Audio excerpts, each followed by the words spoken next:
Oh my, I was 1 minute late.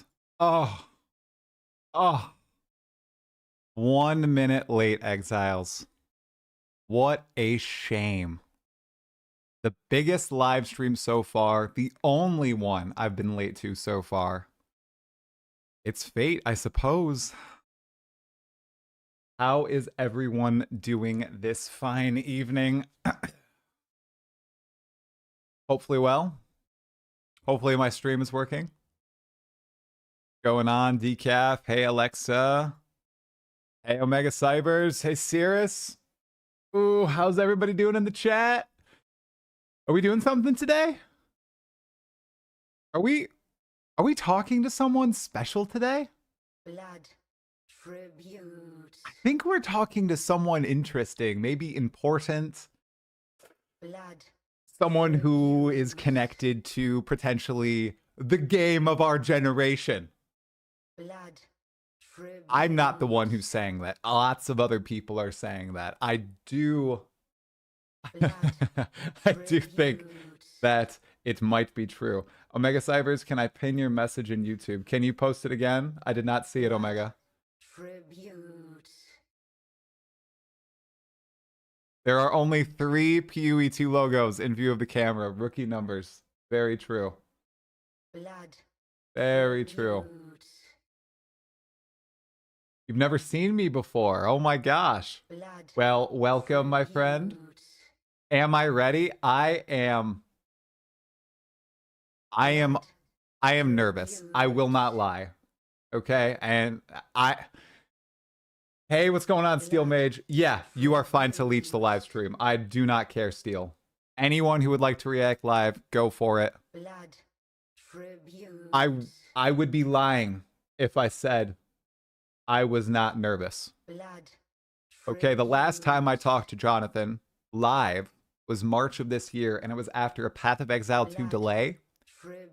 So I didn't feel the weight of the world potentially on my shoulders, right? Because the game wasn't coming out for quite some time. We had no idea on the exact date. It could be a year from now. This time, I don't know if you can see it on my screen. Like, what shot of my screen? This side? Right here? Right here? Do you guys see this? You see what that says? That says 9 days, 21 hours, 55 minutes, and 25 seconds until the game comes out. Oh my. Please mute my follows. Oh, yes. Let me mute my follows, guys. You're right. Omega Cyber's helping me out. I didn't realize I'd get so many followers. Thanks for all the follows, you guys. Don't worry. During the interview with Jonathan, there will be no alerts. There will be no outside forces. This time, though, I will be watching chat. I am far more confident in myself than last time, so I think I can watch chat. Right? Okay, well, those aren't muted. Patty FX, thanks for the prime, dude. Okay, is it possible if you can ask anything about trading to him? I don't have any trade questions. I do actually have the question list finalized, okay? But I'm sure as our conversation evolves, more questions will emerge organically. Fret not. So I see a lot of questions in the chat.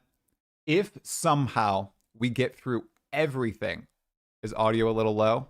No, I have not changed any audio settings.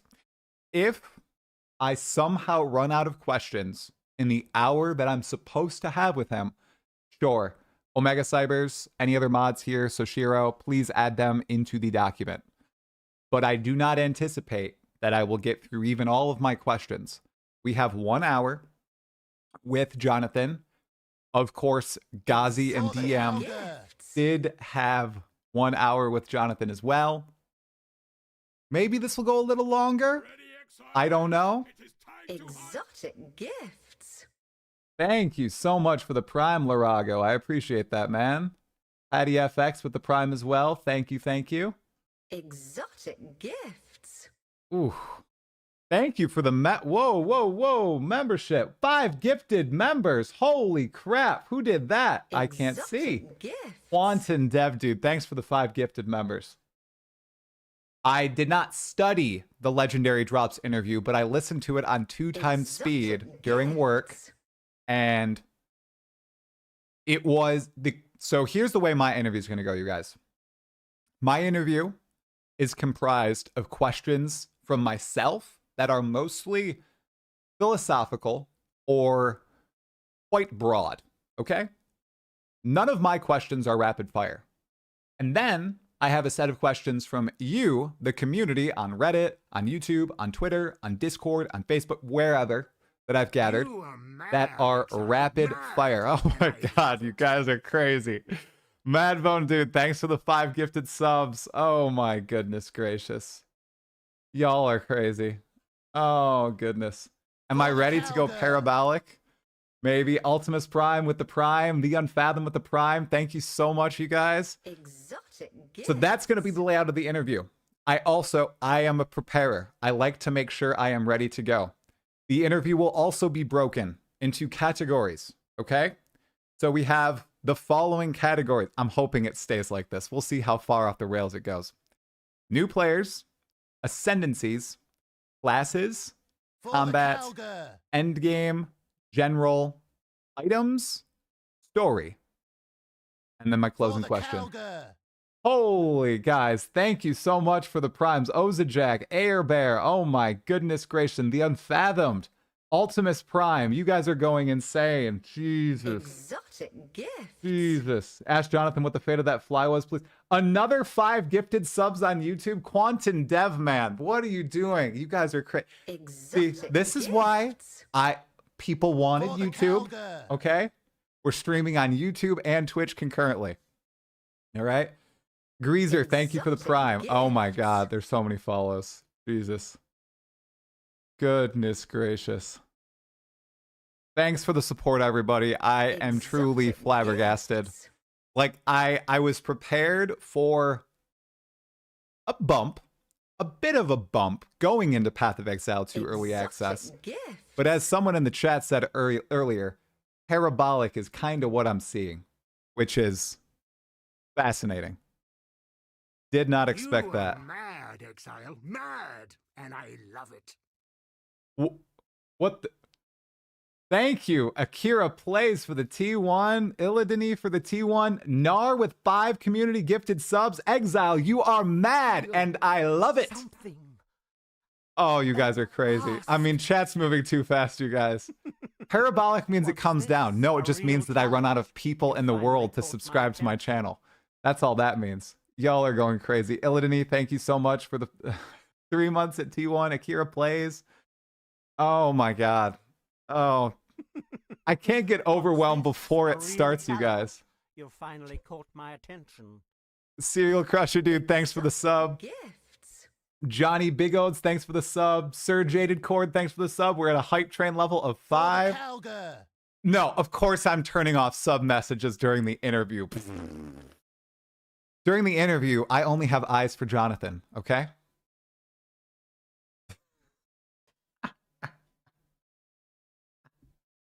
Do you guys like all the Path of Exile swag I'm currently in? I've got the hoodie, all right? I've got the hoodie. I've got the shirt, all right? I'm showcasing my support for PoE 2. More info on the secondary skill tree. I'm getting a little bit more info on the secondary skill tree. Yes, I am. Yep. Gifts. Hype train level 6. Holy doodle dolph. Thank you for the Prime. I think you should open up with asking Jonathan to release the game in 9 days, 21 hours, 49 minutes, 25 seconds early. Okay. Chappers, dude, thank you for the gifted membership, man. Exotic. Oh my God. The interview is at 5 o'clock. I wanted to give myself some grace time to make sure that people got into the chat, to make sure that I am okay in front of the camera. This is an illusion, Exile. What the heck is going on? Ryan JW1, thank you for the Prime, dude. Isn't everything Serial Crusher with the bits. I still don't know what the bit cheering does at all. I don't. Exotic gifts. Oh, I'm asking about unarmed damage, guys. I'm asking about unarmed builds. Don't worry. Holy crap, 10 gifted memberships on YouTube? Exotic gifts. Welder Lorenko, man, thank you so much. Y'all are crazy. Y'all are going crazy. I don't know what else to say. I don't know what else to say. Exotic gifts. Jeez. Oh my god. Well, What's this? A real challenge. You've finally caught my attention. Exotic gifts. Squeaky Knee, thank you for the T1. Oh my god. You guys are choosing my ascendancy. It's official. You guys are choosing my ascendancy. Gifts. All right. Oh my. Oh, I already have to go witch. Now people get to choose my ascendancy too. Gifts. Holy crap. Another 5 gifted memberships. Jeez, you guys are going Exotic crazy. Gifts. 10 Canadian dollars gifted. Loving your channel. Can't wait to embark on this journey with y'all. Thank you guys. Thank you. Oh my god. I need to tell my wife to turn on the stream. Jesus. Demon mommy incoming. That is 100% the case. Hey, new member, Senathed. Thank you so much. Gifts. I'm not going to ask about the Sony microtransactions, guys. It's out of Grinding Gear Games' hands. We're not going to go into that. We're going to... Mad, Exile. Mad. And I love it. What the heck? Legendary Baking Dude. Thank you for the 5 community gifted subs. Hold Jesus. on to your butts. Hold on to your butts indeed. Oh my god. What's this? A real challenge. You've finally caught my attention. Oh. Strength isn't everything, brute. Oh my god. Jesus, you guys. What's this? Exotic A real gifts. challenge. You've finally I don't caught have a my red ear today. attention. My ears are the normal colors, Strength guys. isn't everything, brute. Dusabito, thank you so much for the prime. Exotic Morgs, thanks for the gifts. T1 as well. Exotic Thank you for the gifts. cheers. I still don't know what the cheers do. No. We better get a 40-minute video out of this. Assuming the Exotic interview goes for 1 gifts. hour, we will definitely be getting an interview out of it. Oh, thank you. Exotic gifts. Thank you, Omega Cybers. Yep. There you go. Pin Exotic message. Gifts. Message pinned. There we go. Exotic Omega Cybers, thank you for that. gifts. Holy Exotic crap. Gifts. Razelbang, thank you for the prime. Gutsy Gaming, thank you for the prime. Disubito, thank you for the prime as well. Exotic Gifts. Rains, thank you for the prime. Oh my god, you guys are going crazy. You guys are going crazy. We still have a lot of time. We have a lot of time. Okay? 1 bit is essentially a penny. Okay, okay. Do you have any questions about new players? What's this? I have- A real challenge. You've finally I have caught my 4 attention. questions dedicated to new players. Actually, I have 5 questions dedicated to new players. Yep. I have 5 new player questions, 2 ascendancy questions, For the cowgirl. 10 class and passive skill tree / weapon questions. Do I just infinite read the subs? Holy crap, you guys. Smurf Sauce with the T1. Marky B8 with the prime. Thank you guys. Reigns with the prime. Oh. Oh my, oh my. My, oh my. For Y'all the are crazy. cowgirl. Rustin, thank you for the prime, dude. Okay, sorry. 2 for combat. 1, 2, Strength 3, isn't 4, 5. everything, brute. 5 for end game. Jesus, what keep with the T1? Thank you so much, man. What's this? A real challenge. You've finally caught my attention. Quantum Dev with another 5 gifted memberships on YouTube. My Gifts. gosh, dude. Last. Y'all are going a little crazy. The prettiest piece makes the whole complete. Exotic gifts. Finalized 1995. Thank you for the resubscription. What keep? I already said you. Squeaky Knee with the 1 community gifted sub. Exotic gifts. Thank you, thank you. Guys, I literally don't know. I don't know what to say, guys. Exotic gifts. Holy. No, I'm not gonna say that. Still Sane Exile? Dude, what are you doing? Exotic gifts. Finalized 1995 with the 10 community gifted subs, dude. Holy crap. My brain is exploding right now. For the cowgirl. Oh, this was a bad idea. I should have gone live at 4 or 5 p.m. Holy crap. You are mad. Third Jaded child, Court with the mad. 5 community gifted subs. Madness like me with the Prime. Jane Yessen with the T1. Thank you so much, man. 10 more gifted memberships. Quantum Dev. Exotic gifts. What's this? A real challenge. You've finally caught my attention. Exotic gifts. What's this? A real challenge. You've finally caught my attention. Exotic gifts. This is hard. This is really hard, you guys. Oh my god. Woo. Wow. Wow. Exotic gifts. El Tactic with the T1. Thank you, dude. I don't know what to say. Yeah. Exotic gifts. Jonathan, we're like 40 minutes away from Jonathan, okay? Like I said, I wanted to ease my nerves going into it, you know? Exotic gifts. I did What's not this? realize A real last time. challenge. You've finally caught my Jesus, attention. guys. Thank you, Brad Meager, for totally saying Exile Exotic membership. Conal Lance with the Prime. PJ Mister with the T1. Yes, it's in. Yes, it says it on a pinned comment. We are Exotic One sec. gifts. What Strength the? isn't everything, brute. Lorenzo with the 50 gifted memberships on YouTube? That was a hunt you will not soon gifts. forget. You're welcome. Goodbye. Still sane, Exile? Shit.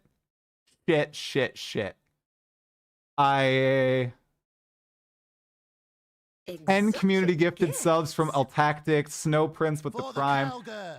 I mean, I would watch the Frosty thing, but I can't let this go.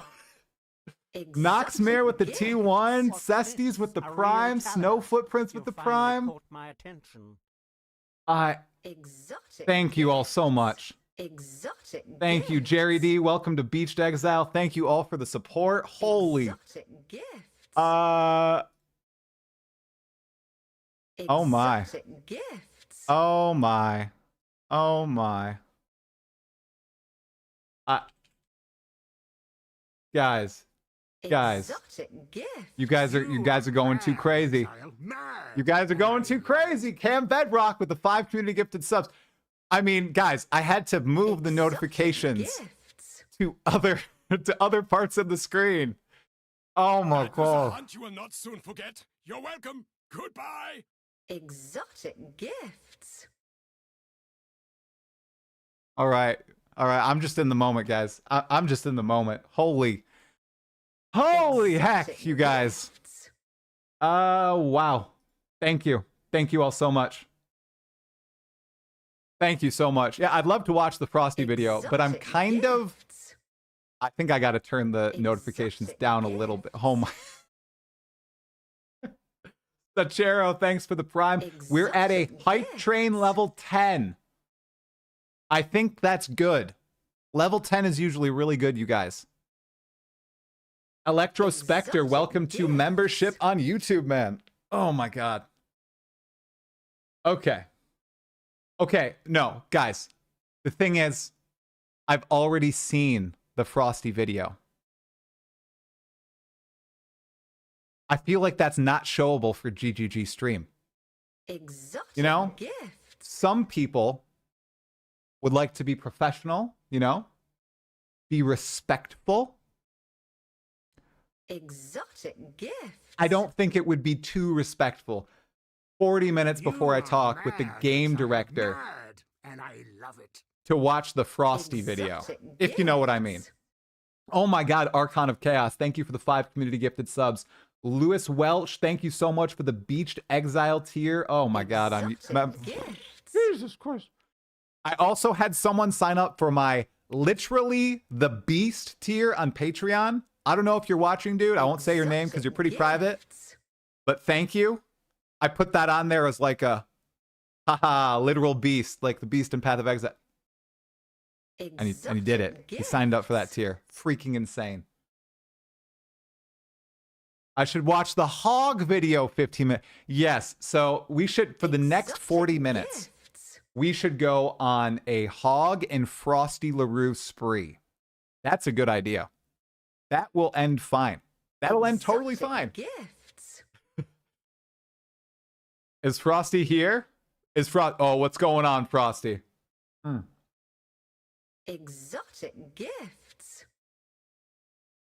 Strength isn't everything, brute. Oh my God, you guys. Begnat, thank you so much for the Prime. Exotic gifts. For the Oh my cowgirl. gosh. Oh my God. Yeah, hit the like button and subscribe on YouTube, guys. Going to be a lot of Path of Exile 2 content coming up if you haven't already realized that. My attention.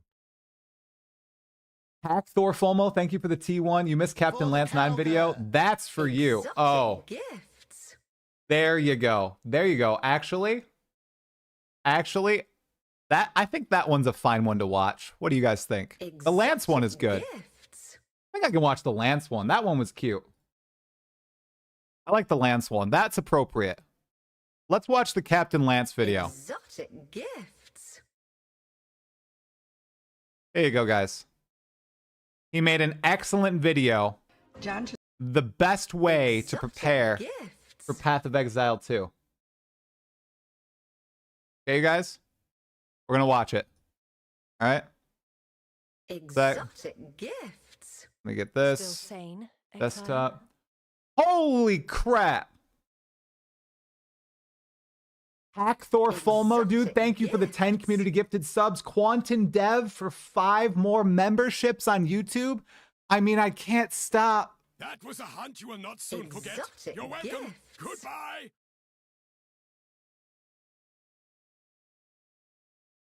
Hype Train 11. What are you guys doing? I need to tell my wife. Exotic 1 second. I need to tell my wife. I can't. Oh my God. Turn on my stream. Holy. Exotic Oh my gifts. God. You guys are crazy. You guys are crazy. Can I ask if they can release the game Exotic earlier? Gifts. They're not going to release the game earlier. It's not going to happen. All right. So we're going to turn Exotic off gifts. the A real alert. challenge. You've finally caught my attention. Jesus, 2K viewers. Guys, Exotic gifts. 10 more community memberships on YouTube. Dreadsphere. Man, you guys are guys, it's okay. It's okay. I know there's a lot of hype right now. Gifts. I'm sorry for creating all this hype. Okay? I shouldn't have done this. This is on me. Holy Exotic gifts. Nar1, thank you A for the real T1 sub. challenge. Person Roulette, thank you for the Finally caught T1 my sub as attention. well. I can't read chat anymore, guys. Exotic I don't have the gifts. admin skills. Chat is going way too fast. Literally Exotic all I can read are the gifts. gifted subs now. Exotic gifts. Elon reacted to PoE2 on Twitter. Yeah, I saw that. Quantum Dev with another 5 gifted subs. Exotic gifts.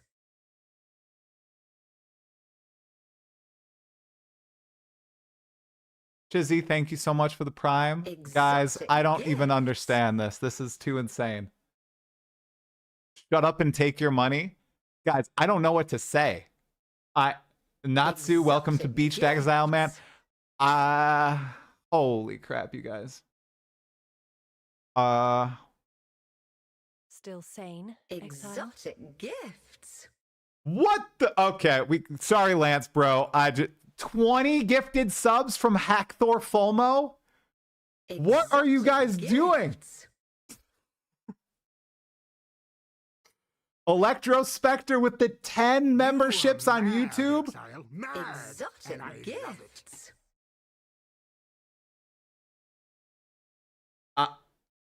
Madbone with the 5 community subs.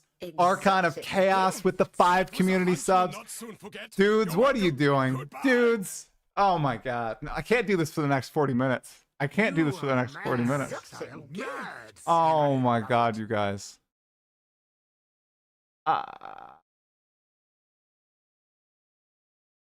Exotic gifts. I literally I am speechless.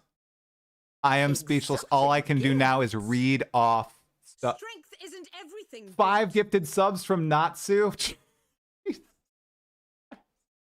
Exotic Sane, gifts. Exile. What? Zarthos with 10 community subs? Exiles, you are not sane. Oh my god. Exotic gifts. This world is an illusion, Exile. This world is an illusion, Exiles. What is going on? Guys, you can't do this before I talk to Jonathan. You can't. Tukem, thank you for the prime. Oh my god, guys. Oh my god. Holy. I have never seen this before. I'm not like crazy watching Twitch. Welder with the 10 community gifted memberships on YouTube? Dude, you guys, Exiles. It's branching. I just saw that. It's branching, Exiles. Holy crap. AP with the Prime, HF Donner with the T1, Periwinkle with the Prime, Skajo with the Prime, Luminali with the Prime, Golzer with the Prime, Tukem with the Prime, Zarthas, I already called you out, man. 10 community subs. Absolute Plays with the Prime. Hackthor with another gifted sub. SWF, another member on YouTube. Guys. Oh my god, guys. When was the last time you saw the sun, Exile? The true sun. Yes! The line played! When was the last time you saw the sun, Exile? The true sun. My favorite Veritania line. Real challenge. You've finally caught my attention. Holy crap, you guys. Sashiro, man, thanks for the prime, dude. Thanks for being here. Vegeta, thanks for the prime. Meta, thanks for the prime. MKQ, thanks for the prime. Exotic gifts. Yeah, do a Discord ping. Yeah. Oh, God, I haven't pinged my Discord. I haven't sent out a tweet. I'm not even doing the social mediaing right. What are you guys doing? Oh, my God. What is Cirrus, 5 more gifted subs. Brown-Eyed Aries, another T1. Guitar Holic with another 5 gifted subs. Damien, 20 gifted memberships on YouTube. How many gifted memberships are we at on YouTube? What the hell? Oh my god. No hands 31. Jesus. Thank you. Thank you. Guitar Holic with the 5 community gifted subs, dude. Another 5 memberships on YouTube from Quant. Okay. And I love it. Exotic gifts.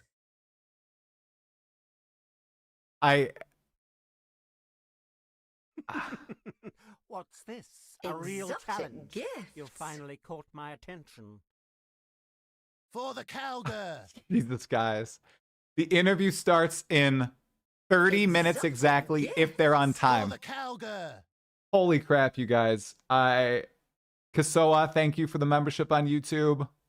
Ghost Reactor with the Prime. Gobble Moosh with the Prime. Thank you so much. No Hands with the Prime as well. The T1. For the Calgar. I'm seriously speechless. I don't even. Thank you so much for the super, Juan Rodriguez. Thanks for the $3, dude. Exotic gifts. 5 gifted memberships on YouTube. Hulk Hogan's giant. I can't read that out on Twitch. Gifts. Thank you, Hulk Hogan. Exotic gifts. Swaginator for the Prime for 2 months. Goblin Hut with the Prime. Pajama Time with the Prime. Guys, Never Sync with the Prime. Let's go, Never Sync. Jesus.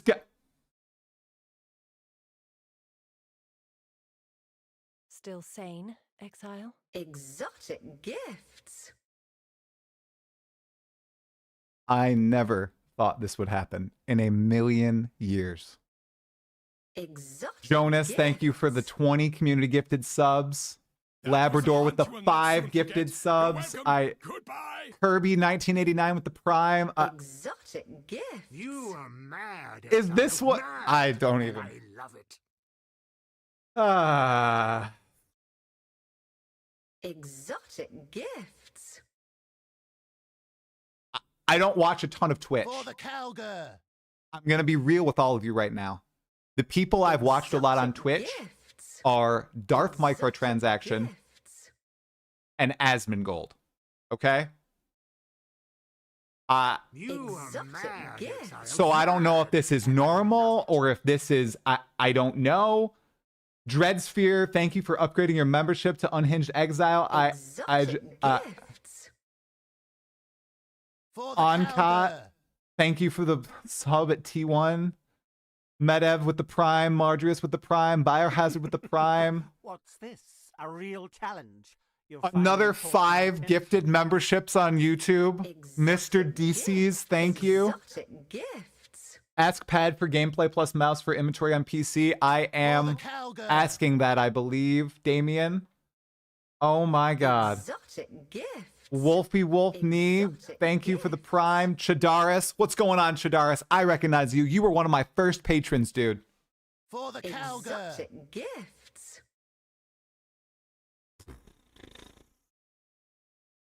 You know I'm a Hassan enjoyer. I've never watched Hassan. You finally caught my attention.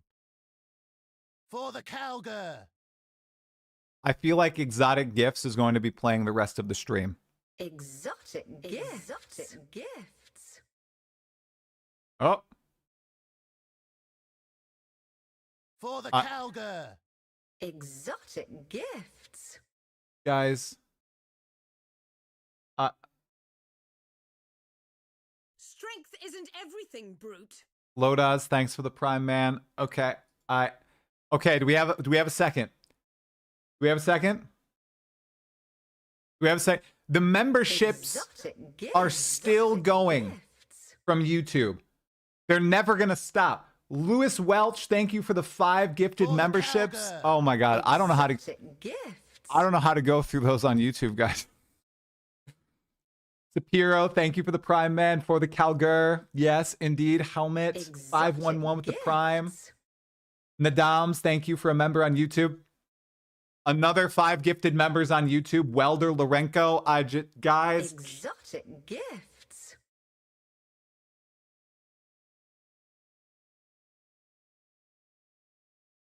All right. Exotic gifts. I think we're just gonna hear exotic gifts. Okay, I might need to turn exotic gifts off because that'll go literally forever. 1 second, Exiles. Exotic that is right here. You are mad, Exile. Mad. And I love Kirby it. 1989, thank you for the 5 community gifted subs, dude. Oh my god. Gifts. Oh my god. Hype train level 15. What's this? We're peaking, Exiles. Exiles, we are peaking today. You were here. You will not soon forget. You're welcome. Goodbye. You were here at the peak, Exiles. Welcome. Welcome to the peak. You are mad, Exile. Mad. And I love it. Oh my god. What the Lodas with the 5 community gifted subs? Osprix with the T1 sub. Kirby, thank you so much. Still sane, Exile? Yeah, still sane, Exile. Madge, my buddy in the Discord, thank you for the 5 community gifted subs. Biohazard with the 10 community gifted subs. Gifts. You are mad, Exile. Mad. And I love it. Exotic gifts. Oh my god, I need to turn. Oh my god. Black Jack Hackasy, thank you for the 5 community gifted subs, dude. Mad. And I love it. Wow. Exotic gifts. Guys. What's this? A real challenge? You've finally caught my attention. Mischief, thank you for the T1, dude. Exotic gifts. Wang Hung Lu, hey, I want you to know the 3 potions you get in PoE2, the one that gives you increased attack speed. Will it affect minions? I want to make a minion build because it should. Oh, if charms affect minions. Oh, that's interesting, dude. Thank you for the $10, dude.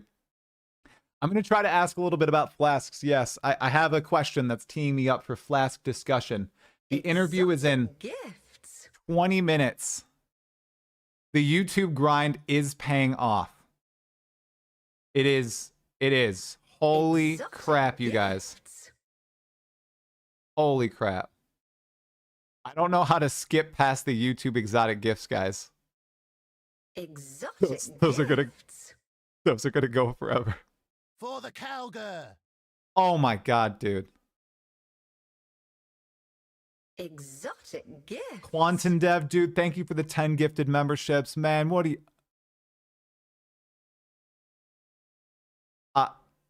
Exotic gift. The prettiest piece makes the whole. And Iser, thanks for the Prime. Quantum Finals, thanks for the 1 community gifted sub. For the Calgar. Gifts.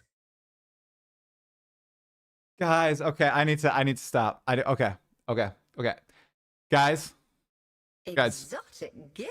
32 to 9 aspect ratio will be available. I think 21 by 9 is available. Cobalt Cat, thank you for the Prime. Jonas, thank you for the bit cheer. Casper, thank you for the Prime. Myzen, thank you for the T1. Osprix, dude, thank you for the 5 community gifted subs.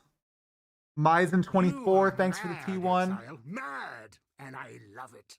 Quantum Finals, thank you for the Prime. Oh my god.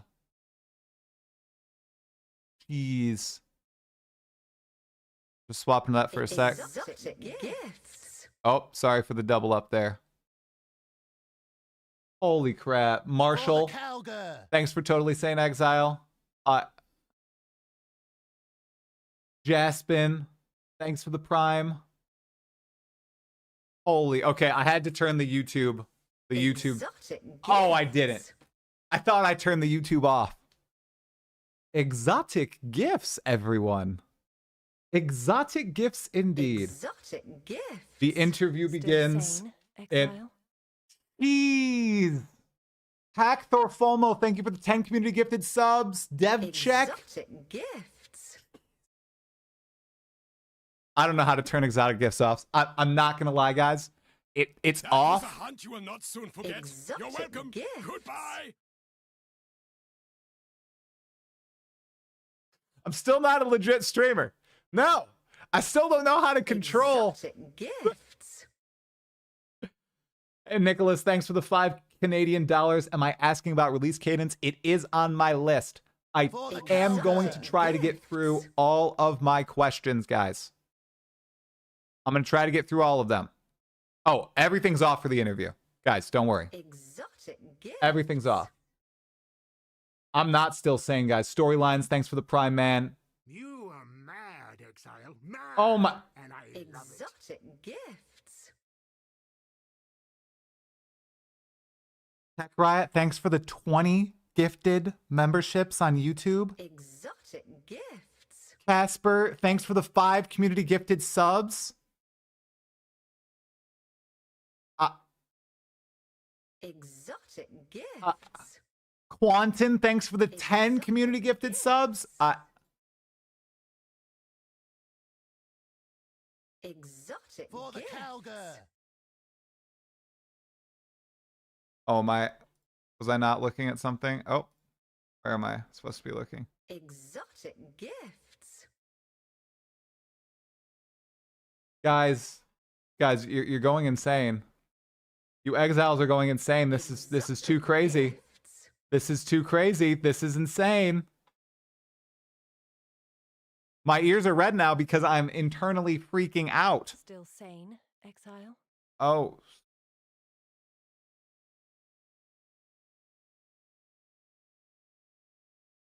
What the? Exotic gifts. El Tactic with the 25 community gifted subs. Guys, you're going insane. There's going... Oh my god. This is cool. Exotic gifts. Exotic gifts.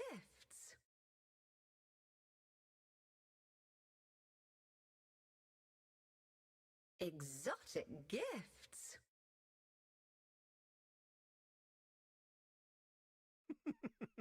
What's this? A real challenge. You finally Exotic caught gifts. my attention. For the Oh my gosh. Calgar. 1 second, you got... What is going on? 204... I don't know what NOK is. Thank you for the 249 NOK. Thank you. For the Calgar. Exotic Skill Rampage, gifts. thank you for the sub. Free Fallen, thank you for the sub. DBZ is guys, so many. So many. Free I'm trying to read everything out. Exotic Professor Bun, gifts. Skill Rampage. What is going on with my interview sheet? All right. Share. Exotic gifts. With others. Restricted. Sorry, I'm looking at my question sheet, guys, because Still sane. Exotic something is gifts. happening with my question sheet. Casper, dude, thank you for the 10 community gifted subs. Exotic gifts. That was a hunt you will not soon forget. You're welcome. Goodbye. Exotic gifts.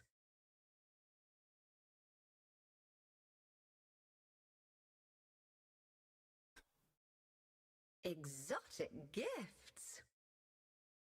You guys are going insane. 20 more gifted memberships Exotic on gifts. YouTube. What the? Marshall Pointer, dude, thank you so much for the 20 gifted memberships. Quake Tonic, thanks for the Beach to Exile subscription. Sorry, guys. Something's happening to my question sheet. What? Exotic gifts. What the heck?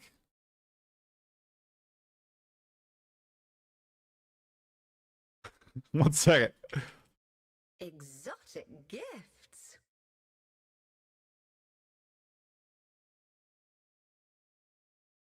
Which? Exotic gifts.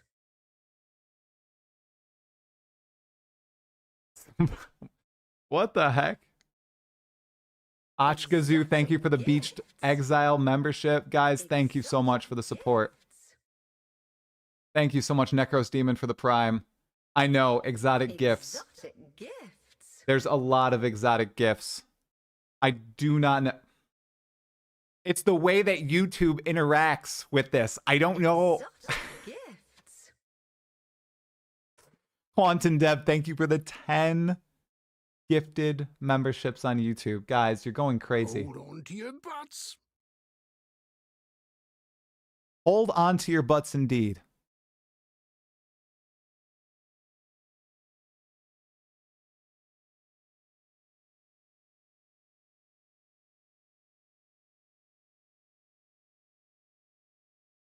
Exotic gifts. Okay. Okay, we're good. Gifts. Okay. Okay. All right. Tonic Kavarl, thank you for the Prime. Gifts. Okay. We're big on YouTube right now, guys. We're big. Okay. Now we're 15 minutes away. 15 minutes away. For the Exotic Calgar. gifts. Ochgazoo, thank you for the 10 gifted memberships. Guys. Interview starts in 15. Exotic gifts. Exotic gifts. Oh my god. All right, guys. I'm going to read them off. But I'm going to go to this screen. All right? All right? I can't hear the Maven anymore. She's getting into my head, okay? I fixed my questions, yes. Holy crap, you guys. Green numbers, good. Thank you all so much. They're not stopping. Ochgazoo with the 10 gifted memberships. Joe Iomokos with the 5 memberships. SW Bonobo with the Prime. Mashiro with the Prime. Rug Marksman with the Prime. Holy crap. Okay. Okay. Exotic Gifts is done. This is the screen that you will all be looking at for a very long time. Okay? Got it? This is it. We are going to be talking to Game Director on Path of Exile 2, Jonathan Rogers, momentarily. I have a lot of questions. The interview is going to be broken up into categories. Okay? I'm going to do my best to get through as many as possible, but I want it to be a conversation. I don't want it to just necessarily be a pure interview. Okay, you guys? So, don't get mad if I don't. What the? The hyped effect scared me, Omega Cybers. Please do not get. I might not get to your specific question, okay? Because I only have an hour. And I don't know if I'm going to go past that hour, if that's going to be okay or not. If it feels like it's dragging at all, then I will close it out, right? So, Kyonashi, thank you for the 1 community gifted sub. Flitwick with the Prime. Thank you so much, you guys. There will be no reference to drama, guys. No reference to drama. Not happening. Is my mic okay? I presume my mic is good. All right? Holy crap, you guys.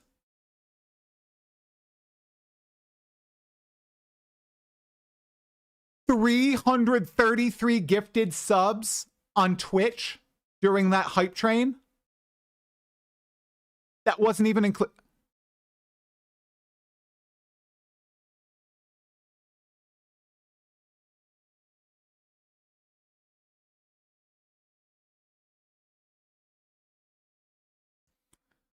Oh my God. Oh my God. Oh my God. Marshall with another 20 gifted memberships on YouTube, dude. I wonder what they're planning to prevent server failures. Welder, thank you for the $20. I don't know.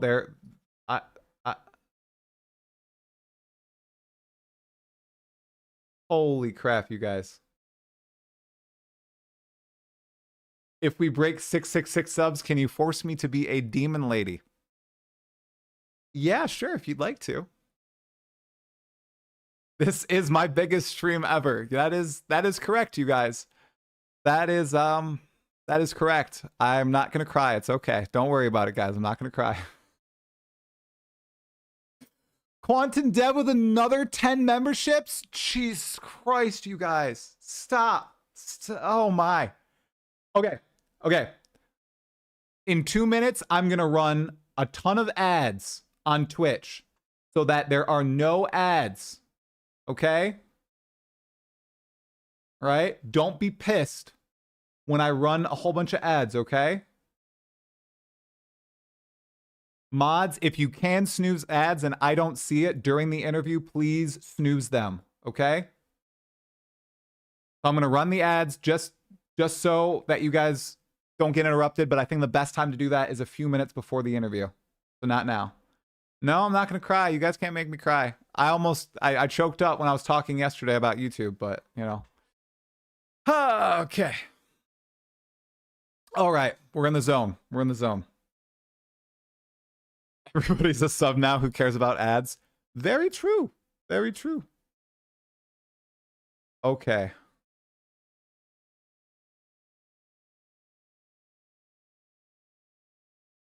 All right. I need to get my laptop so I can see my mod chat.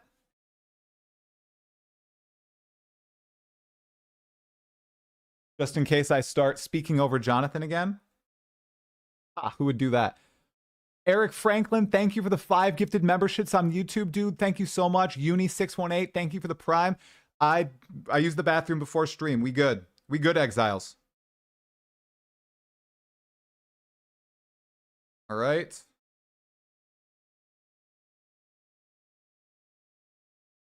Okay, I need to put this on infinite battery life. Okay. When is the chat? 5 o'clock, 10 minutes away. 10 minutes away, you guys. I need to make sure that this does not turn off. Because I need screen and sleep. On battery power, 3 hours. Okay. 3 hours. Okay. Go. All right. All right. I have my mod chat open. Oh, crap. Nope, I don't. Go.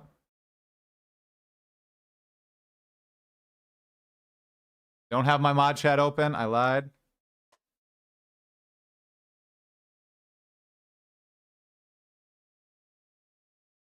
All right. I got to get my mod chat open. Holy crap. This is kind of surreal. Akita, thank you for the Prime, dude. Yeah, my first question is where's Zana? Don't worry, Lore Exiles. I got you. Oh, yep. Okay, that's better, Soshiro. Yep. View. Yep. Share. Okay, please communicate with me in that sheet, you guys. That'd be so much better than Discord. I just gave you edit access. Please communicate with me in the sheet. Thank you. Okay, cool. I don't even need the laptop then. Laptop's done. Okay. All right. Let's see. I'm going to message GGG and see if they're on time or if they canceled the interview and I just didn't see the message. And wouldn't that be mighty unfortunate? Okay, let's see. Where are they? I have so many DMs now, people. Okay, I'm just going to search for Jonathan. That's probably going to help. There we go.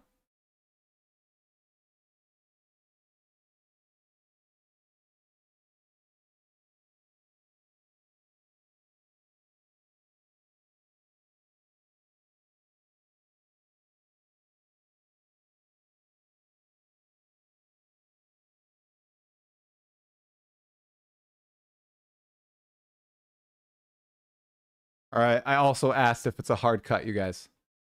Quantum Dev with the 10 gifted memberships. Holy crap.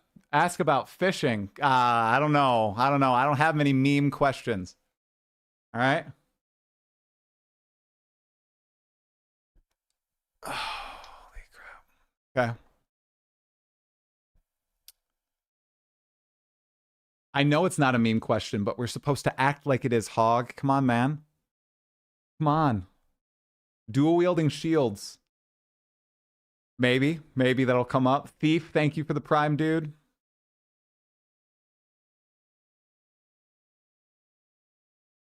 Asking if it is bad form. I want to be respectful of their time, man. What are you talking about? That's not bad form. That's being respectful.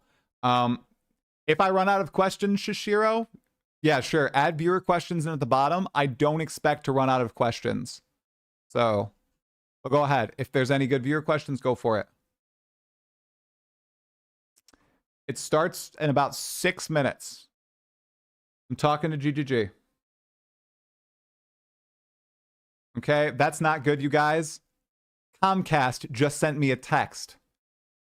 Let's hope they're not shutting off my internet. Holy, my heart just sunk. Comcast, I swear, do not do anything stupid. All right? Do not do anything stupid.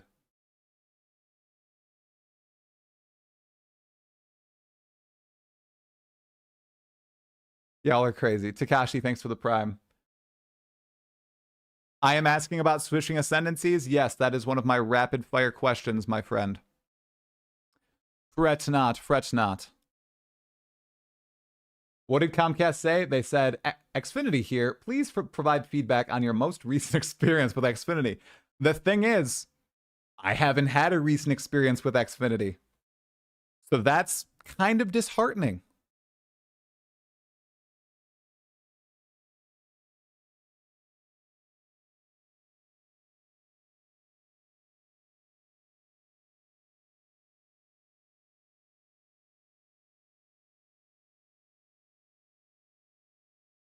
My upcoming experience. Oh no.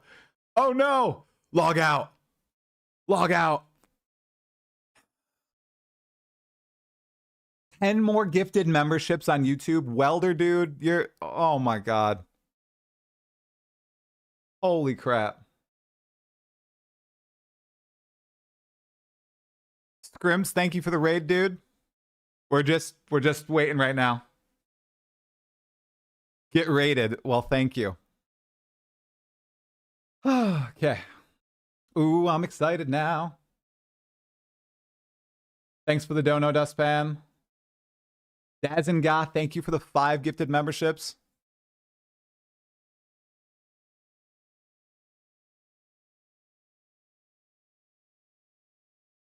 All right, I think we're going to set up with Grinding Gear Games. 1 second. Let's see. Okay. All right. Okay, they're doing a little setup, you guys. It'll just be a little bit. Running ads now. Running ads on Twitch. Penguin Putasso, thank you so much for the 10 community gifted subs. Running ads, guys. Running ads. Hey, Luke, thank you.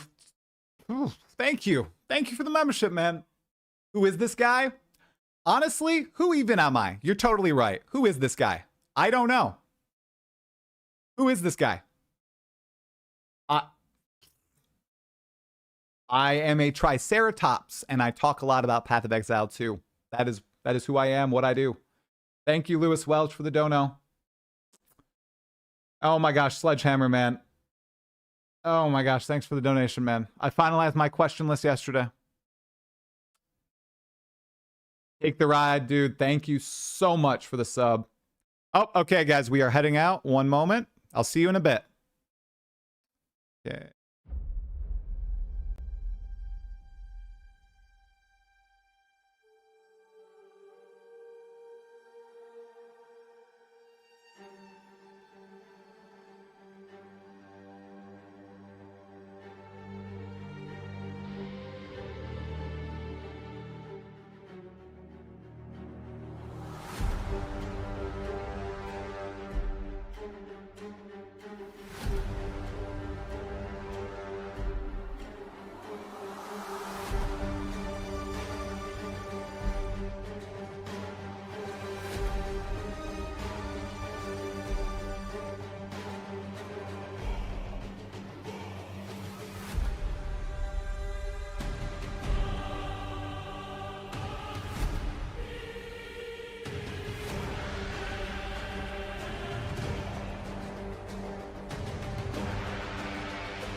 Studio mode off. Okay. Exiles, do you see Jonathan Rogers? Question number 2. Do you hear Jonathan Rogers? Jonathan, can you do a sound check, please? We're in the new studio today. So, you know, that's pretty nice. Very nice little area that I'm sitting in here. Perfect. Is he a good audio level, everyone? Or a little louder? Hopefully we're good. Okay. Perfect levels, Jonathan. Nice. Okay, man. Like I said a second ago, you are 9 days out from Path of Exile 2 launching, and everyone I'm talking to is excited. It doesn't matter if they've been playing Path of Exile 1 for years. It doesn't matter if they literally haven't played video games ever. I show them just the snippet from the trailer, and they are ready to log in on December 6th. So my first question, what's the secret sauce? How are you guys doing this? How is Grinding Your Games making non-gamers ready to log into a hardcore ARPG? I think we just have a when we're presenting our content, we always do it in a way where we're thinking about, like how are people going to react to it? Like, we just, and the other thing as well is that we're not afraid to put information in our videos. Like, I think a lot of people are kind of like, hey, tone it back a little bit, like people don't need so much information, this kind of stuff. But personally, I'm kind of a fan of just like, let's just put everything out there. And if you do that, I think people get excited. So, I guess that's my philosophy about it anyway. And I think people do resonate with that. If you show them just, show them what you got cooking and show them gameplay, show them, how they be able to, how they're able to use all the tools you give them. And I think they'll be excited.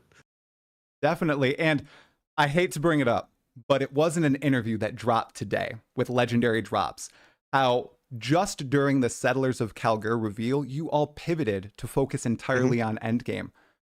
How is your company that agile? Because I work at a company of about 70 people. Right. We are not agile at all. What are your processes like internally as developers? Like, how can you move on a dime and just go in? I mean, I guess it's just about not being afraid to do it, right? I mean, certainly it causes some consternation, right? I mean, nobody likes being like jerked around from one task to the other, that kind of thing. But I think it is important because it just gives us the ability to really make sure we're reacting to what we think is important. And so, yeah, I mean, like, I don't know what to say really. I mean, just like, we just have to make those kinds of decisions and just tell people, this is really what we have to do. Like when you realize that you're not doing the right thing, you really have to jump on, you can't just sort of say, oh, well, we're just keep going to doing the wrong thing just because there's so much inertia, right? Like you have to actually try to turn the ship around. And so, yeah, that's what we did. Awesome. All right, Jonathan, I have the interview broken down into various different categories here. I wanted to start with questions about new players in particular and just people logging into the game, playing it for the first time and their experiences. So I wanted to start with the fact that in Path of Exile 1, it's renowned for not many people making it even to Brutus. I mean, I know it's a free-to-play game. A lot of people try it out, but even when it was paid, I'm sure a lot of people bounced early on. So I'm curious, first 5 minutes of Path of Exile 2, do you think that onboarding experience is solid and you're going to really wrap people in and get them progressing further into the game? I'm pretty sure it is. And I think that, like, if you're talking about literally the first 5 minutes, then I think that what will really just get you in is the fact that just the feeling of combat is much better. And that's really the thing you're going to appreciate from the first moment that you start playing. The other thing as well is we have a lot of, not necessarily, I mean, in the first 5 minutes, you're going to come upon your first boss, right? And that will be a much more engaging experience than Hillock was, you know what I mean? Like the first boss is significantly better. But even just after that, right? Even the first 15 minutes, there's like other bosses really close. You're sort of getting into that experience of having the more interesting combat and more interesting things going on just sort of right away. And it's funny, I had a friend over at my place who was playing the game the other day, and there was a word I thought was really interesting that he used for this. He's like, oh, you're so generous with the content. And I was kind of like, it's kind of an interesting way to look at it, is like, he's kind of like, you're giving people what they want so quickly. It's kind of like, I find that's a kind of an interesting way to look at it. But, yeah, I mean, basically we just want people to have a good time. And, even in from the very beginning, like before we even made Path of Exile 1, like when we founded the company, one of the things that I had as my metric is like, what's the time to first zombie? You know what I mean? Like, when's the first moment you can actually kill something? Like you just kill like a basic enemy. And I kind of want to make that sure that that's as minimal as possible. And that's why we kind of make sure that we start the game the way we do, with like action immediately and that kind of stuff. So, that's kind of just a philosophy we've always had. Definitely. Getting people right into the action is important, and lots of people, especially viewers of my channel, are completely new Path of Exile players. They've never played an ARPG, they never played Path of Exile 1, and they are wondering, in Jonathan's eyes, what is the busted build? What is the archetype they should log in and play on December 6th if they want to get into the action fast? I'm not going to use you for clickbait videos, Jonathan. I'm just wondering, from your view, I know you said people really like the monk that had a high satisfaction score, but is it the most powerful? Not necessarily. I mean, I honestly don't know that I should be recommending builds particularly. I mean, I've said a few times, I think the mercenary could be a very good new player friendly class, both because you're further away from the action and just because of that like instant response of everything. Like if you're going to pick something like the warrior or something like that, you're going to have to worry about the fact that you have to commit to attacks and this kind of stuff. Whereas with something like the mercenary, because it's so fast from the point where you attack and the point you recover, and also because you're further back, I think that could could be a very good choice for new players. But honestly, like any class can work. Like any class can be the one that you work. And look, the main reason why we have classes in the first place, like, because I mean, we could be a game that just has like zero, introductory stuff. Like we already let you choose between and mix and match all the different skills and weapons and things like that. So the reason why we have classes at all is because people really want like a stereotype to latch onto when they start the game, to think about like, okay, how am I going to build my character, right? So you show them some things like, like here's a ranger and here's a sorceress and so on. And then when they see that, they immediately get an idea in their head about what kind of thing it is that they might want to do. So I think that when it comes to that, like you're best off just picking like what excites you, right? Like what is the thing that just makes you feel like, oh yeah, I could see how I'm going to play this, right? And so you do that, and then I think you'll have a good time. I baited you into that answer. That's exactly what we wanted to hear, man. Whatever you're going to have the most fun with. And I'm curious on character selection. I know it was talked about in the past that ascendancies might appear on that screen. Are they still not there, and you find out about them in the trials? Yeah, they're still not there. Look, that screen is certainly something that needs some UI attention. We just haven't had time to work on it more. There's so many things I would still improve even now. But I mean, look, that's what the early access is for, right? There's going to be tons of time to improve on that stuff. But yeah, for the beginning, it's just like, pick what you think sounds like it would be cool, right? And we do have a few like little videos of skills and things like that on that screen, which like show, and like it kind of gives like, so it gives kind of 3 main points for each class of like, here's the kind of things you can expect from that class. And there's a little video for each one as well. So we've got a little bit of information there, but we don't have like, full-on ascendancy classes and everything there. I think there's room for that sort of stuff, but not at the moment. Okay, awesome. Now I want to move on to testing and what new players, completely new players to ARPGs, found the most challenging in Path of Exile 2. I've heard that Path of Exile 1 players were just shocked by the difficulty of the combat and right. And newer players were kind of fine with it. What did they find challenging, though? Because I know you did a lot of first user testing, and I found that very interesting because you're going to get a lot of first users on December 6th. What did they find hard? So definitely the things they were finding the most challenging was the character customization and itemization stuff, right? Like that's where they're kind of, potentially finding that they, so, I mean, we asked quite a lot of questions about like, what do you feel like you're skilled at and that kind of stuff. Like, try to sort of get a gauge for like, how people rate their own skills in different areas. And it was certainly like understanding itemization that was the part that people found the hardest. So we've actually done quite a few things to improve in that area, I think, since then. I mean, like, it's just kind of subtle stuff, but just over time, we've just been, carefully massaging towards a situation where, it's easier to find the stuff that you need to find. It's, there's more help, there's more guidance.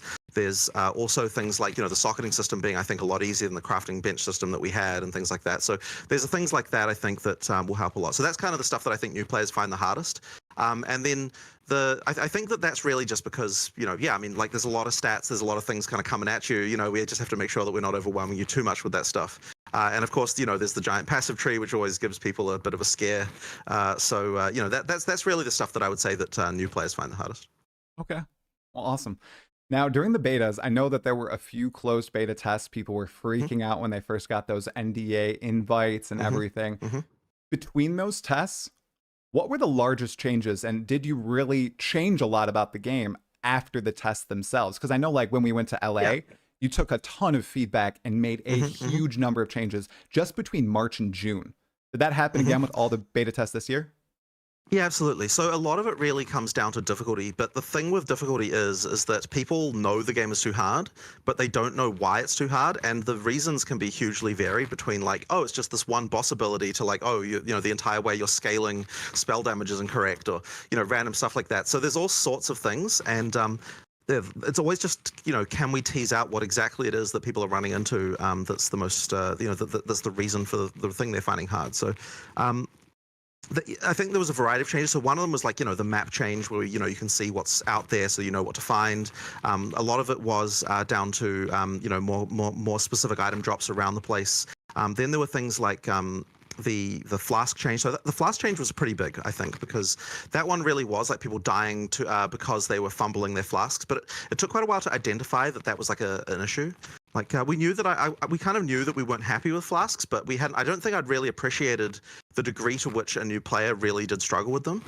So that's another one of those things. But I mean, look, it's all over the place, and it's like the devil's in the details, really, because even something like just the exact specifics of the passive tree, even for a new player, even if they're not like going deep on it, like it can actually be worse for new players because a new player will pick something that's weak without realizing it, and so you need to make sure that everything on there is reasonable. So there's quite a lot, sort of like as I said, it really all comes down to those details that that make sure that the game is feeling right. And I think that without doing a lot of those tests, it would have been very hard to appreciate some of those problems because you just don't, when you're playing yourself, there's actually like a tendency where you'll always pick the stuff you kind of know is good subconsciously. So I actually have like a thing when I'm playing now where often I'm like, okay, I'm going to pick what I want and then I'm going to do the opposite of that. Like in order to kind of force myself down the kind of like the not golden path of like, what if you were the what if I picked the worst choice every time for like, what are you doing? Like, how can I make sure that that's like not too terrible? That's kind of another thing you kind of have to make sure that you're doing as well. Definitely. I have two follow-ups from that question.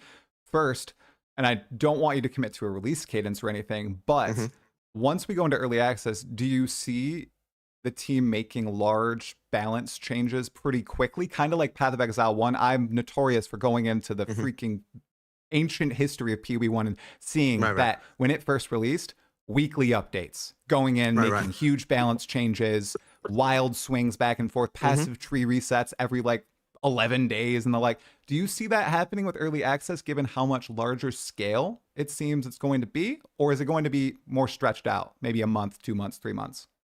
Well, so I think that there's going to be a couple of different things depending on what type of thing we're talking about here. So for balance changes, I have absolutely no doubt that in that first week, we're going to be just doing a storm of crazy things, just because like there'll be, I mean, look, there's going to be cases where like people just haven't tested bosses with certain builds and things like that, right? Like, especially in the end game, which has had, less testing, obviously, than the start of the game. So there's going to just be things where it's like someone will be like, oh, this boss is just impossible with minions. And like, someone probably did test it with minions at some point to make sure the AI is good, but there probably wasn't like a really, like, is this actually easy enough? Like that kind of stuff. Like you'll get changes like that. And I'm sure there'll just be cases where, we need to make those kinds of changes. So and the other thing that's going to be, I'm sure, is just lots of like someone finds something that's just like not just busted in a normal way things are allowed to be busted, but like busted in a completely ridiculous way that just can't be allowed to stand. I'm sure that will happen. And so long as we can fix that stuff fast enough, I think that we may have to do a few things like that. But ideally we don't, but we'll see how that goes. So I'm sure in the first week there'll just be lots of that stuff. But if you're talking about like larger content inclusions, like if we're talking about like new classes and like more sort of content type things, I suspect that we'll probably batch those up into like a larger cycle. Probably like, I mean, we were thinking like 2 months. It might end up being 3. Like I'm not entirely certain. But we'll kind of like work that out when we go there. The funny thing is like, so like months ago we had plans for what we wanted to do immediately after release, but as you get closer to release, like everything just falls apart and you kind of have to be like, okay, after release we'll just have to take stock and see where we are because no contact survives. No plan survives contact with the enemy, as they say. So we'll just have to sort of reassess and see what's going on at that point. But effectively, we'll probably do larger updates just because I think. In order to actually get good testing for something, you have to get enough players back to actually test it substantially. And people certainly are much more willing to come back for a larger update than they are for a smaller one. So I think that's kind of important. We actually noticed in PoE1 when we were doing the weekly updates that, we didn't really see like a lot of people come back for them. Like the people who were playing were really happy, but the people who weren't playing it wasn't rising to the level of them actually coming back.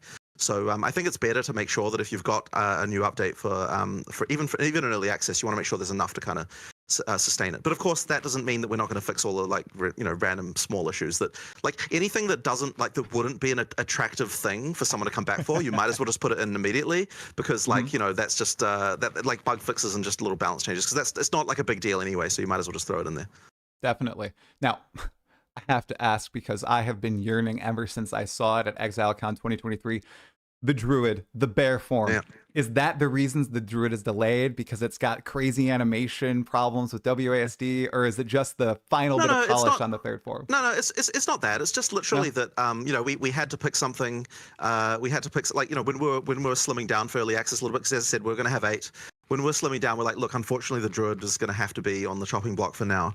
It was really sad, but we just had to pick our battles. And I have no doubt that that'll be one of the next ones that comes out. And the reason ultimately is that making a new form for the Druid just is a lot of work. One of the forms wasn't done. We looked at the amount of work it would take to get the Druid over the line, and we're just like, look, if we can not have that, Especially because when it comes to the stuff, it's like if you're talking about adding like a new animal form, that's like work that could go into like making a new boss fight or something like that. Because it's the same kind of like it's the animation team. Ultimately, you have to do like a bunch of work to do that stuff. Rigging or just all that stuff has to happen. So it isn't just the sort of skills pipeline, as we might call it, that has to be worrying about that. It's also the the kind of the animation team who work on that stuff. So when we look at that, it's just like, look, if we cut this, it's going to add more content elsewhere. Versus if we cut this other class where it wouldn't really so much. So that's kind of how those decisions get made. Right. That makes total sense. Now I have two very quick ascendancy questions for you, and then we'll move into classes themselves.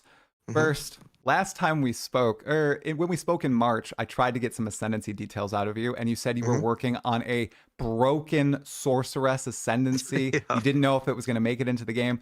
Did it make it into the game, or are we not seeing So that was the chronomancer, the like time stop and everything. Like I just I mean, the moment you tell people you can, like, the moment we're like, oh, we want to be able to stop time, it's like immediately, that's how do you make that not OP? It was absolutely that. It's very fun to use. It's just really cool.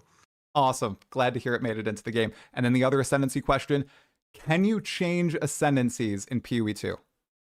So you actually can't right now. I think I did another interview recently where I thought that we could, but I believe that you can't at the moment.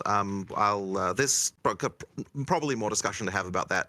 I do know that certainly some designers are very keen to be that a locked choice. We'll talk about that more. We'll see how that goes. But at the moment you can't, and so that'll be how it goes into early access anyway. Okay, so for the foreseeable future, once you pick an ascendancy... not necessarily. As I said, we'll talk about this more, but, but in the moment, at least, you can't change them. Okay, sounds great. Now, classes, just broad questions about the classes from me.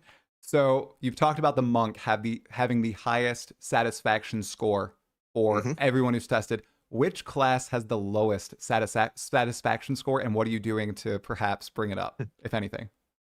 So, the one thing to say is that the difference between these is not like super high, but the lowest one on that survey that we were referring to was actually the sorceress, funnily enough. Really? And I think that the reason for it is just because in the skill set, there's not like quite as much combo stuff as what some of the other classes have. And so we actually, after that point, we did work a bit on that and try to sort of improve, make a few more of those things sort of work together a little bit. But I think there's a little bit more work to do. I think that what I've heard some people say about the sorceress is it's a little bit more in the PoE 1 direction of like there's less kind of like less cross element combinations than what some of the other classes have. So therefore, like if you do pick that class, like there will probably be more situations where it's like there's less, like you're probably going to use less skills overall than other classes, or rather, it's not so much that you will use that, but like you won't be forced into as much using more variety. So I think that's something we can still improve by just adding more synergies between the elements. But that's at least my understanding of probably why I think that's the case. But as I said, we've already made some changes since the point when we did that survey. So I think that it already is, like somewhat improved already by that. That was the thing. But I mean, as I said, we're talking like, 0.1 of a, like if you, out of 5 stars, it's like 0.1 of a star lower than the others. And like when you sort of dig into it, it's like, But I mean, as I said, I think that's at least my reason for, for why I think the sorcerer was like that. But that's kind of, as I said, we can always improve that. And I think we have been as well. Yeah. Awesome. Just wanted to hear. I thought it would be a curious question. Yeah. Now, this one, I don't know if you can answer it or not, but everyone knows there's a monk in Path of Exile too. Monks use quarterstaffs. Monks use their fists a little bit with finishers and, mobility skills. Are there any unarmed combat support options? Is the default attack supportable with your fist? Can you make something busted with it? What is that a thing in PoE 2 right now? Or so I believe that default attack is supportable. I'm like 99% certain of that, but I have to admit, I haven't actually seen that user interface myself because I haven't made an unarmed build.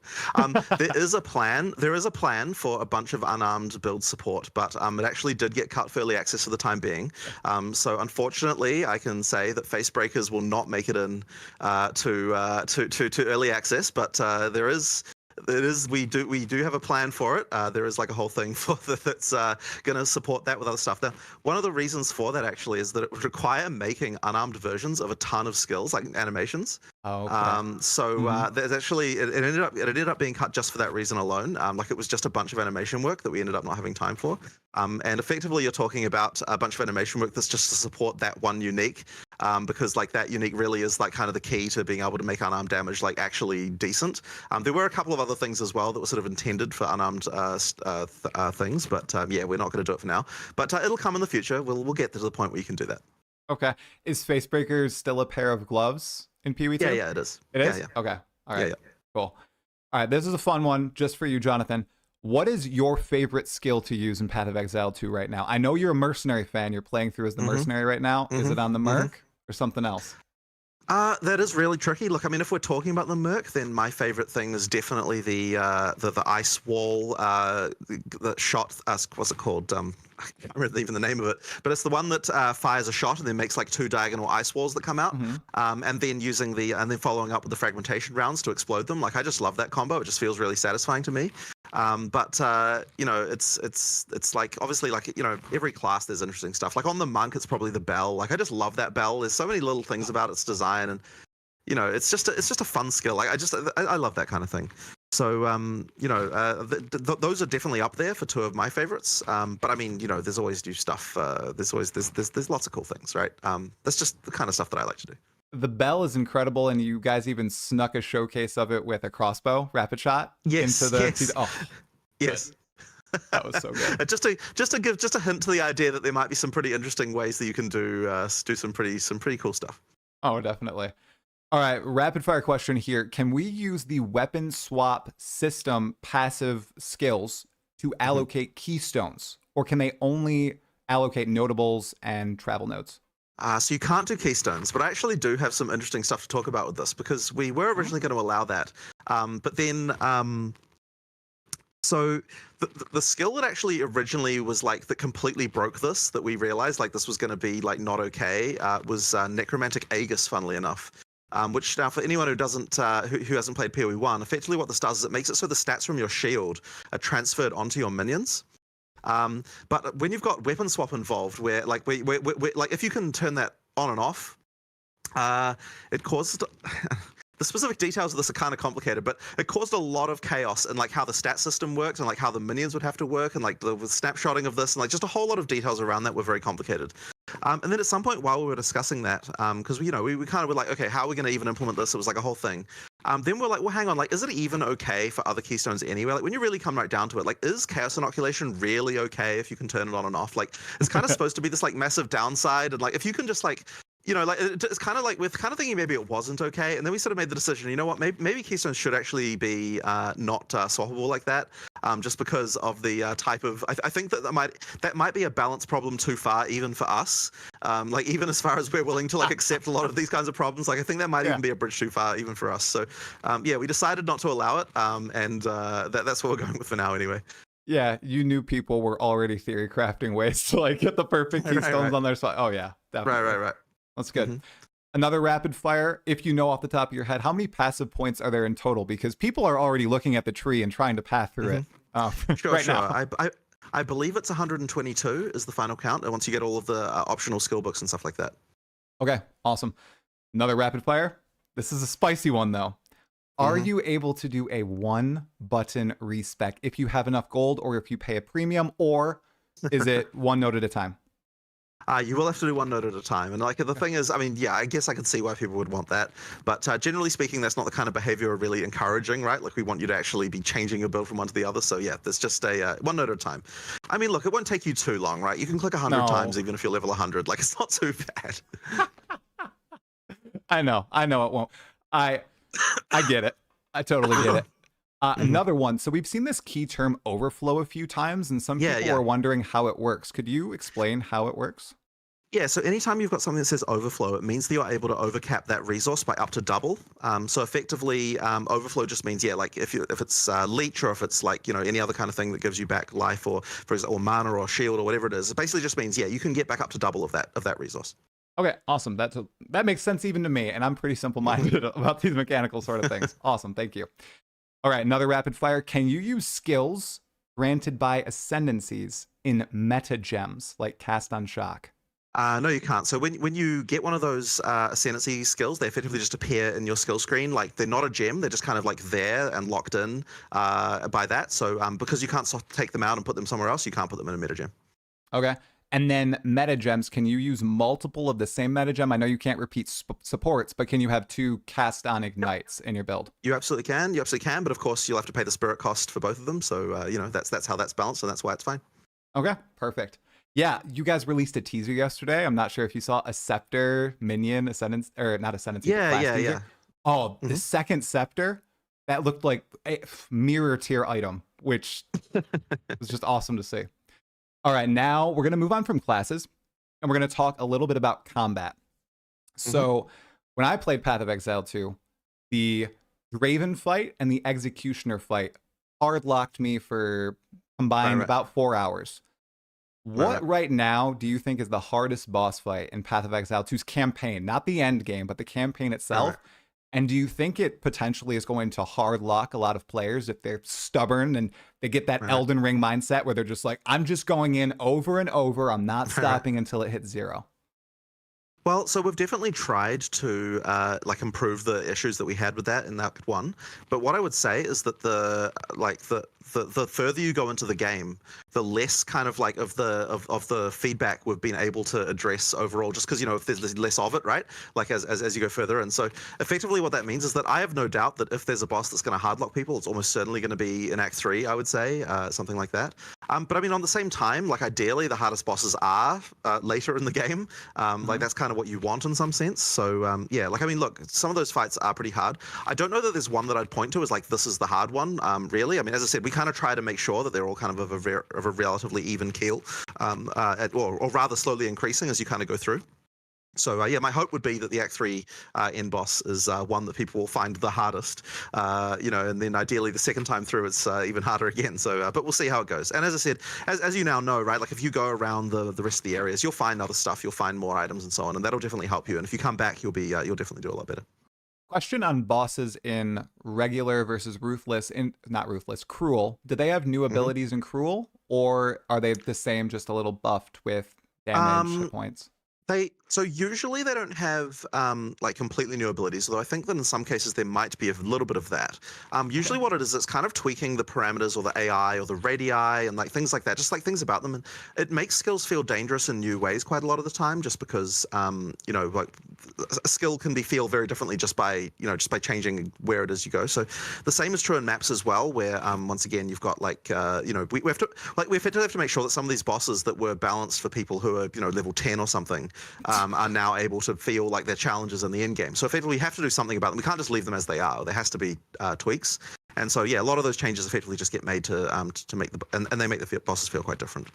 The other thing as well that you have in Cruel is that there are just monster types that have been shifted around and things like that. Like so, the combat in areas can feel a little different as well. Like in some cases. So there's just little fun details like that can vary things up and just vary the experience up a little bit. Awesome. Now, one more combat monster-related question, and it's revisiting a favorite topic of the Path of Exile community: rare monster modifiers. We haven't seen a lot of that in Path of Exile 2 in the past little while. We've seen some of it in the playthroughs. Is that philosophy the same as in Path of Exile 1, or are we expecting to see 3, 4 mod rare monsters? And how do you keep the monster's identity when you add a whole bunch of modifiers to it? Because all these monsters, they're unique fights in of themselves, right? So how do you keep that clean? There's actually been quite a lot of specific work on rare monsters that I don't think we've talked about to anyone yet, actually, and it's probably quite interesting. So the first thing I will say about it is that we realized a while ago that it's actually like not every monster type makes sense as a rare. Like if you just have a rare zombie, it's just kind of like, it's not a good fight. So we actually decided, hey, you know what? We're going to pick monsters that are going to be ones that can be rare. And bear in mind, many of them can. And then what we'll also do is if there are monsters that that don't work well as rares, maybe there's mechanic changes we can do for rare versions of that monster that could improve that. So then what we started to do is we're like, oh, you know what we're going to do? We're actually going to split out the monster types for monsters and then the rare version of that monster.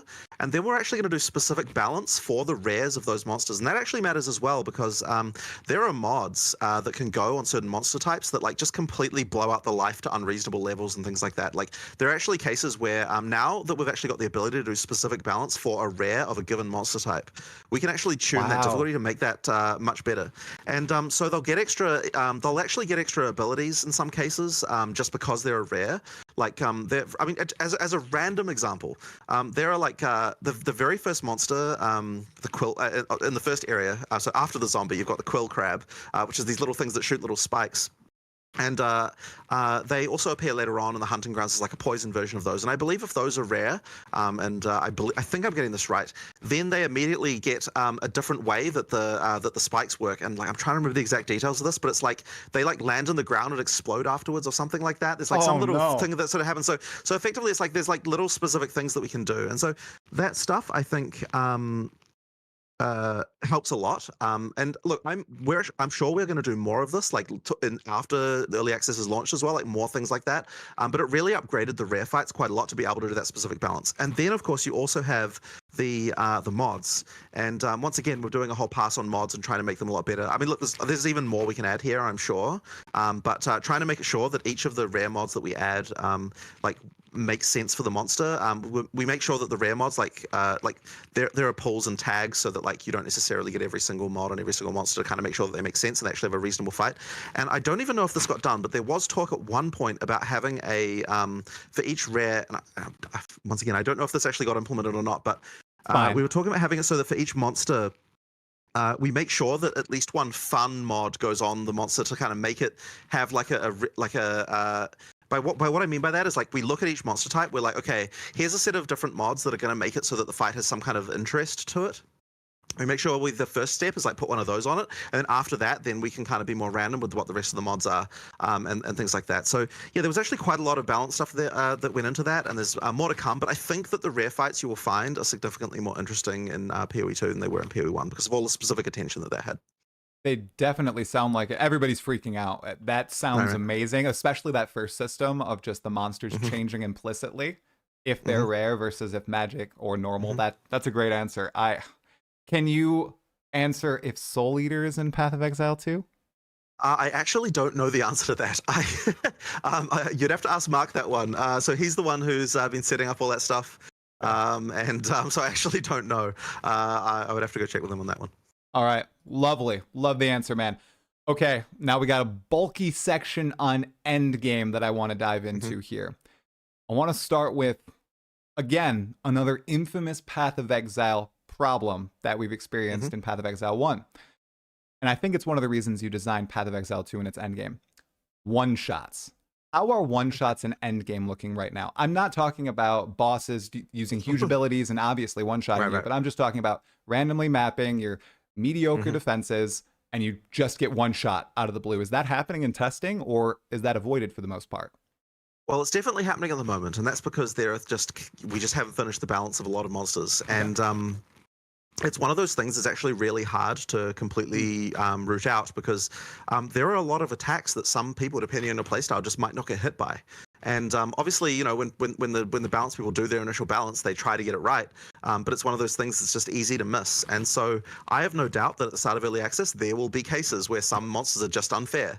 You know, that'll happen. I mean, like when we were doing the beta test, there were these like spiders that were just like so nasty. And like we looked at the damage. I don't remember exactly why this occurred, but it was just like, oh, it was literally doing 10 times the damage it was supposed to be doing, right? And like someone just made a typo.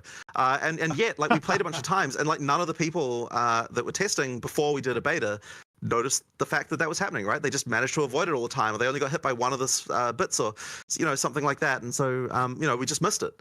Look, I'm sure that's going to happen, right? Like there will be some rough edges like that. You know, as soon as we hear about them, we will do our best to fix them. But look, we're trying to root out all that stuff as much as we can at the moment, and you know, hopefully the players don't experience too much of that. Yeah, I'm sure it'll happen. But yeah, look, we don't want people to be just like randomly out of nowhere, just dying for nothing. Yeah, that's something we'll just have to make sure we're addressing as we get more balance testing in. Right. The term I hear a lot from people, especially who went to the recent event in LA, is war of attrition. That's what it feels like in Acts 1, 2, and 3. So there's nothing really instant happening. You're fighting against monsters. They're draining you down. You're draining them down. And it's a war between you two. So there's no instant one-shots really happening unless it really is your fault. That's what I heard from like Big Ducks. He said, if I died, it was my fault. I felt good about that. I love that feeling. On monsters, well, that is the goal that is the goal for sure, to make it feel that way. Okay. And it sounds like the deadliness is on a by monster level. And a lot of people are curious. I think Mark said in the endgame presentation that every map is fully random at endgame. All monster types, no matter of biome. Is there anything that determines? So there actually is a like one monster, I believe, or at least a type of there will be one pack in the map that's always there, but all the rest of them are random. And what the kind of main point we were trying to make with that is that in PoE 2, we pretty much all monsters. I mean, look, there are some like monsters that are just like swarmy little things that don't really do anything. But for the most part, monsters all have some kind of ability or mechanic or interesting thing going on with it. And so in the endgame, it really is the fact that you've got the combination of all those different types that really makes the combat interesting. Yeah. And you kind of never really know what you're going to get. And so, I mean, look, PoE 1 does have that effectively the same idea going on. It's just that so few of the monsters in PoE 1 actually have like different mechanics, right? Like like 1 in every 5 might do, but it's like in PoE 2, it's like there are so many more things going on. They have movement skills and like random abilities and things like that. It's just there's just a lot going on with them. So that it's the combination of that really gets you that really introduces that stuff. Perfect. No, I love that. I love that there's a little bit of a theme that's there as you're hunting these different biomes and maps, and then the rest is random. But the thing is, you're still going to get like some pretty out of place stuff. Like I know, like I went into a city map the other day and there's a gorilla attacking me, and I'm like, what the hell is this guy doing here? But the end game's like that. Are the bosses the same for every map? I'm sure they are. Like you're not going to get a gorilla boss in the series. Yeah. Yeah, exactly. So the bosses are picked for the map if they spawn. Later on, we're talking about making it so that there are different, even within one map, we might have a couple of different bosses that can spawn there. But we'll kind of have to see how we go about that. It does take a bit of work, and so we haven't done that yet. And it kind of depends a bit on like how many maps there are versus how many bosses and that kind of stuff. So that can be fun too. Oh, that sounds awesome. Sounds like some people would just get shocked as they walk in. That's how I expect to be when I walk into the pinnacle boss, whoever it is, for the first time. I expect to just get like Cirrus die beamed. And it's like, oh, all right, well, got to build up defenses better. I can't wait for that. On that note, too, all the boss arenas look like they have so much detail within them, and they're so distinct from their actual arenas from the campaign. The example I saw that stuck out to me was the Colossus is like now in the heart of a volcano. Is the level of detail and distinction there for a lot of the boss fights? Yeah, so effectively we're trying to make it so that like ideally when we're using a boss in maps, we can put it in a different context so that it feels like a different fight. That like I mean, look, we have to definitely reuse certain components of the arena because often there's arena mechanics that we have to make sure are there. But even just the feel of the arena that can make it feel quite different. Like for example, if you're talking about something like the Carrion Crone, who's just in the second area.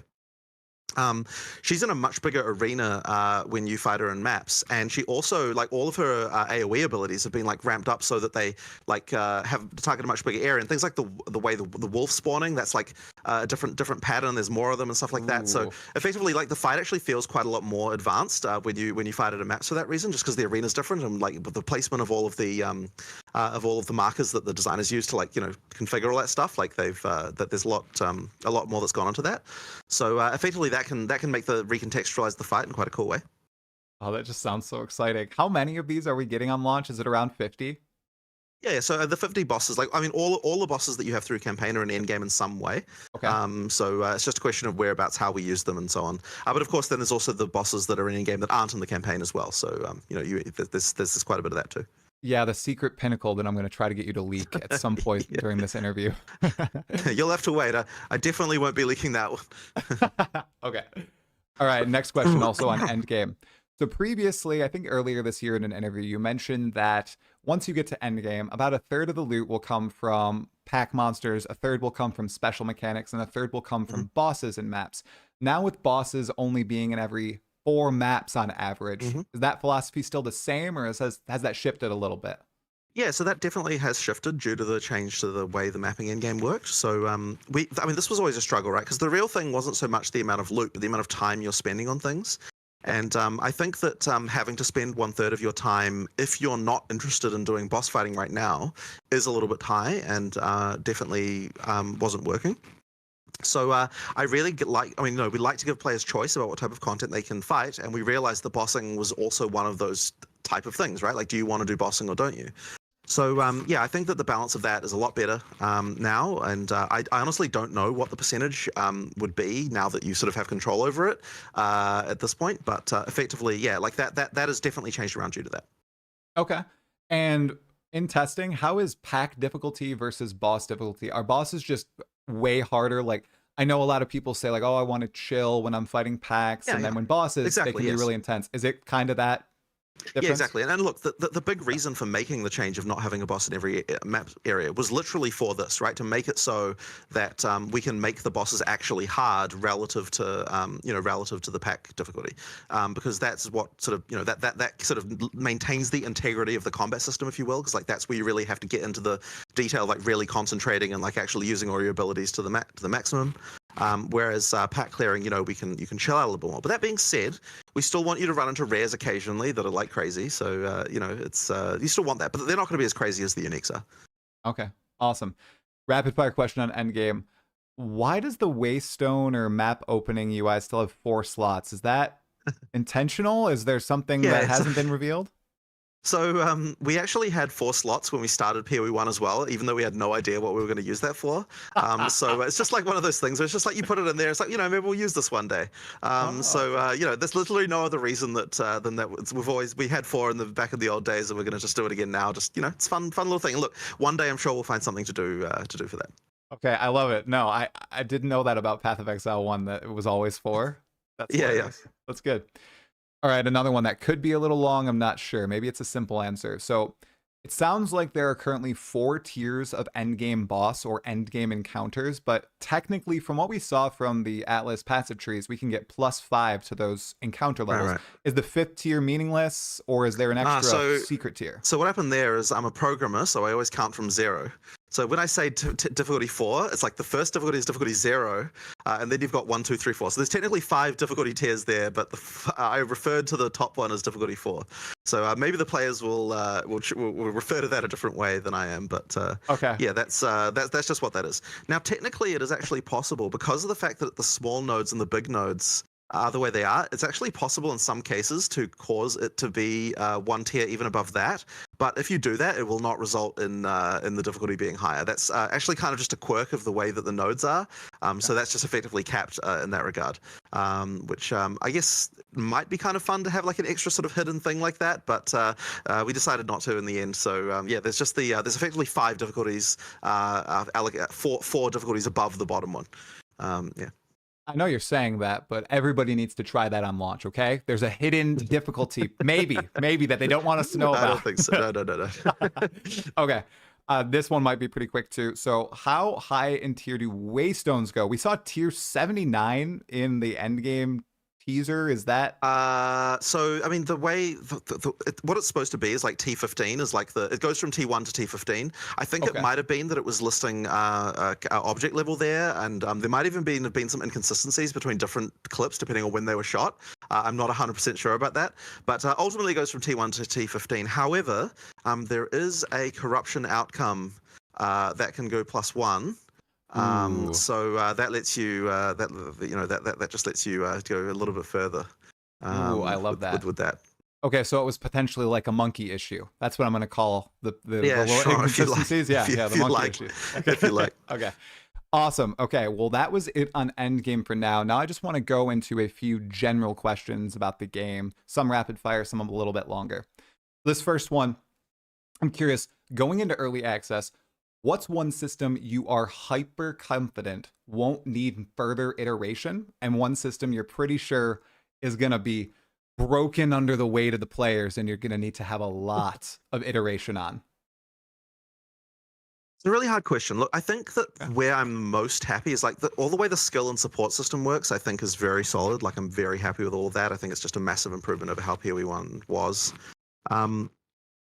I would say that the stuff that's going to be require a lot of variation will definitely be end-game stuff, right? Because like that's the stuff that's had the least testing from players, you know, and from betas and things like that. Look, I have no idea what kind of changes we may want to see there. Like I'm pretty confident in it, but you know, like you never know what will happen when people actually go for that. So you know, I mean, look, yeah, there's a lot of stuff that could need changing there, and we'll just have to work on that as we see the players, as we see what the players think. But the other thing as well is that of course the end game is where you know there's the most I guess like you have to get it right completely because it's like that's kind of like your final, like the final experience you're having is like playing through that content. So it's like you can have a single boss fight that's like, you know, maybe people don't like it in campaign, that's like not a big deal. But if you're talking about just the you know the core staple of what it is that you're doing in the end game, you have to make sure you get that exactly correct. And even the tiniest details can significantly affect the experience. So, you know, I'm sure there'll be a lot of tweaking there, and like some things maybe just like a tiny number tweak, but it ends up being like a massive difference as far as player experience goes. Yeah, I'm sure there'll be a lot of iteration there. Okay. Now, one system that I've had a little bit of discussion about in my community is the flask changes. Are you pretty confident in those, limiting you to just having a life and mana, or do you see yourself perhaps allowing that for a wider variety of flasks in the future if you want to reintroduce them? I do think that it is important to make it so that that is as simple as possible because it really is one of those friction points you get for new players. But I think the charm system is really where we can go wild there.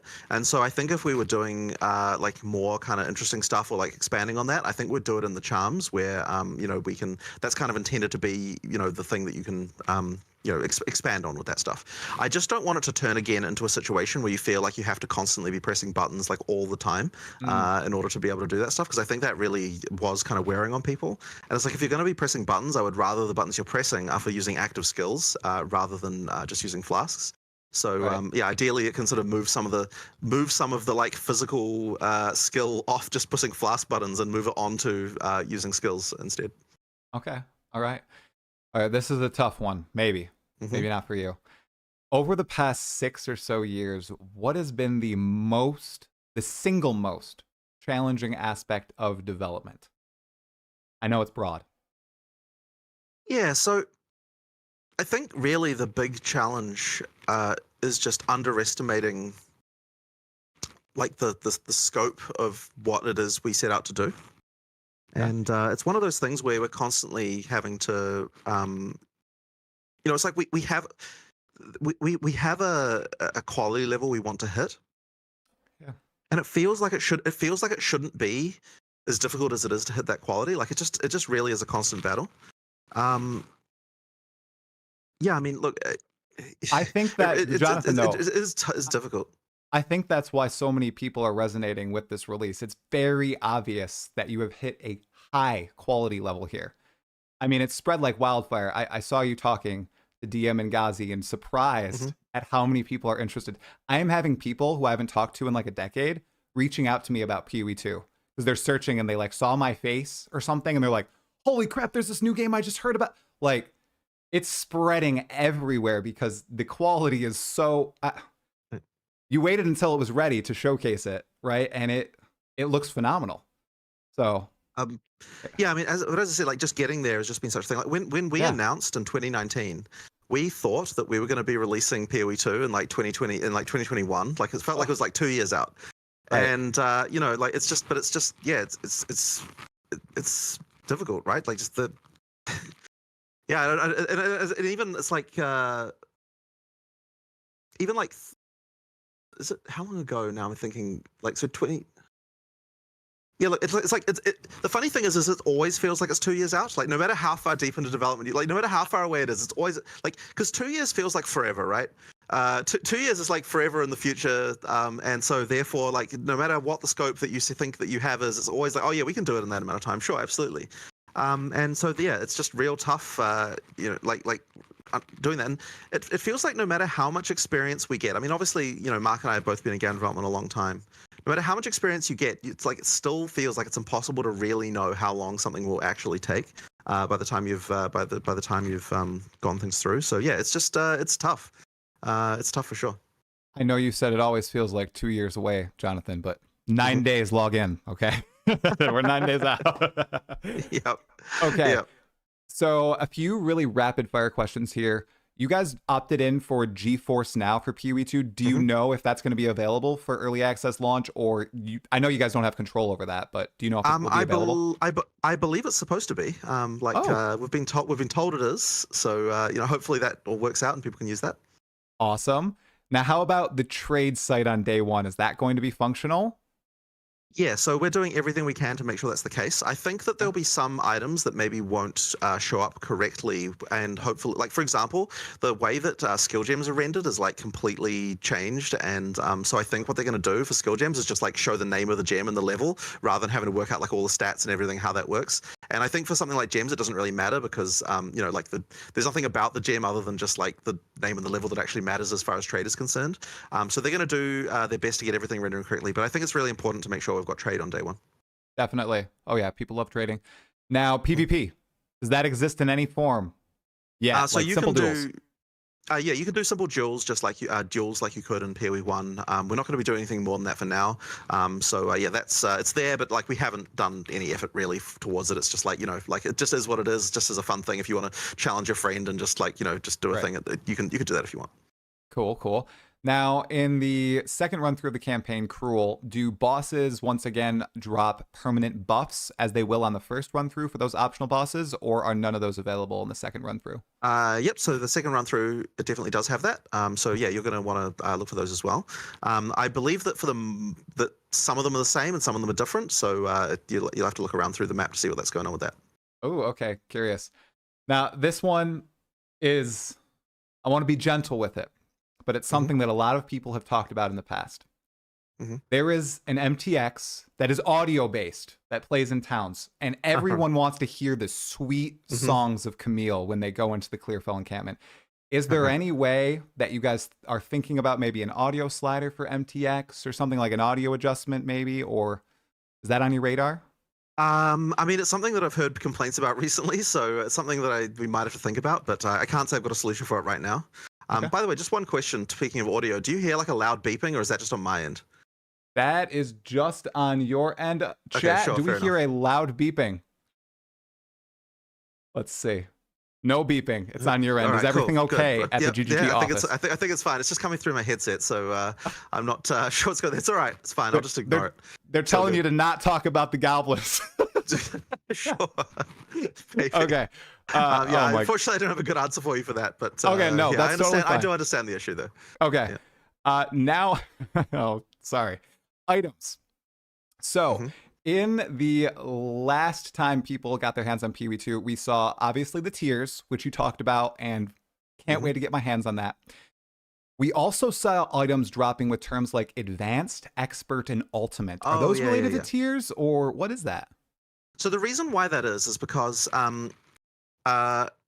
so we didn't want to release. So what we've done in PoE2 is that all of the acts, they have a much more like the items that you find in each act are like way more related to the content of that act. So like as soon as you go to the desert, you're going to be finding like all of these like Marrakech themed items and so on.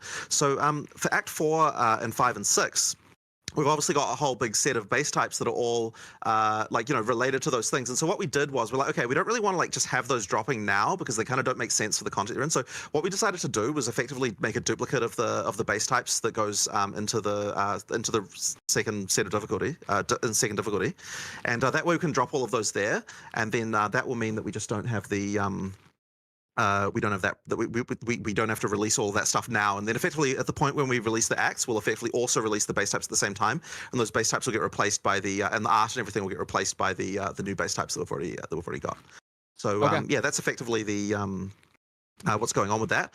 Now, in in-game, there are some base types that relate to just in-game. I'm not 100% sure exactly what the situation is with regard to the art stuff that they've done there, but effectively, by the time we're sort of completely done, it should be that we're not like having to repeat any art anywhere and all that sort of stuff. But for the time being, we've just got that going on. Oh, okay, awesome. Now, also related to items and the tiers. Obviously, tier 5 item will have amazing mods, amazing rolls, and the like once you identify it. What happens if you craft on it?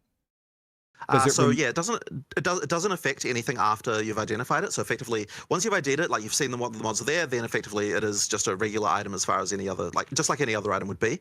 And that's kind of important because it's only really in the unidentified state when you see the tier. After that point, the tier doesn't matter anymore because like the decision that resulted from that is already decided and everything's everything's done. Okay, awesome. Thanks for the question, by the way, MP. That was from Empyrean. Okay, another one. So I know that you vastly increased the number of orbs that are dropping in early game, and the intent is for people to be using said orbs on crafting. Are you at all worried about how this will affect the greater economy if people decide to just hoard everything and try to post it on the trading post? I'm curious about that because I'm going to be spamming my gear, but I think a lot of people will be like, I'll just save it to trade, you know? I think it will be fine. So the nice thing about currency is that it's self-syncing, right? Like you get to actually use all that stuff. And I'm pretty sure people will be using it more because they have more. Like I think that's just how it will work. So usually speaking, you don't really get hyperinflation with currency items because the way that, they actually have as I said, because they're self-syncing. Yeah. But you never know. Like we never really can tell exactly what will happen with an economy until we actually see it. But I really hope we don't have any problems from that because having the more currency in the game just definitely makes the game significantly better to play through the game. I'm loving it. I just like the experience of doing all that stuff. So I really want to be able to keep that. And I think just the fact that you kind of don't have the scouring orb anymore and the way that like things are always added, like you're going to be wanting to add mods all the time. Like it's just a common thing.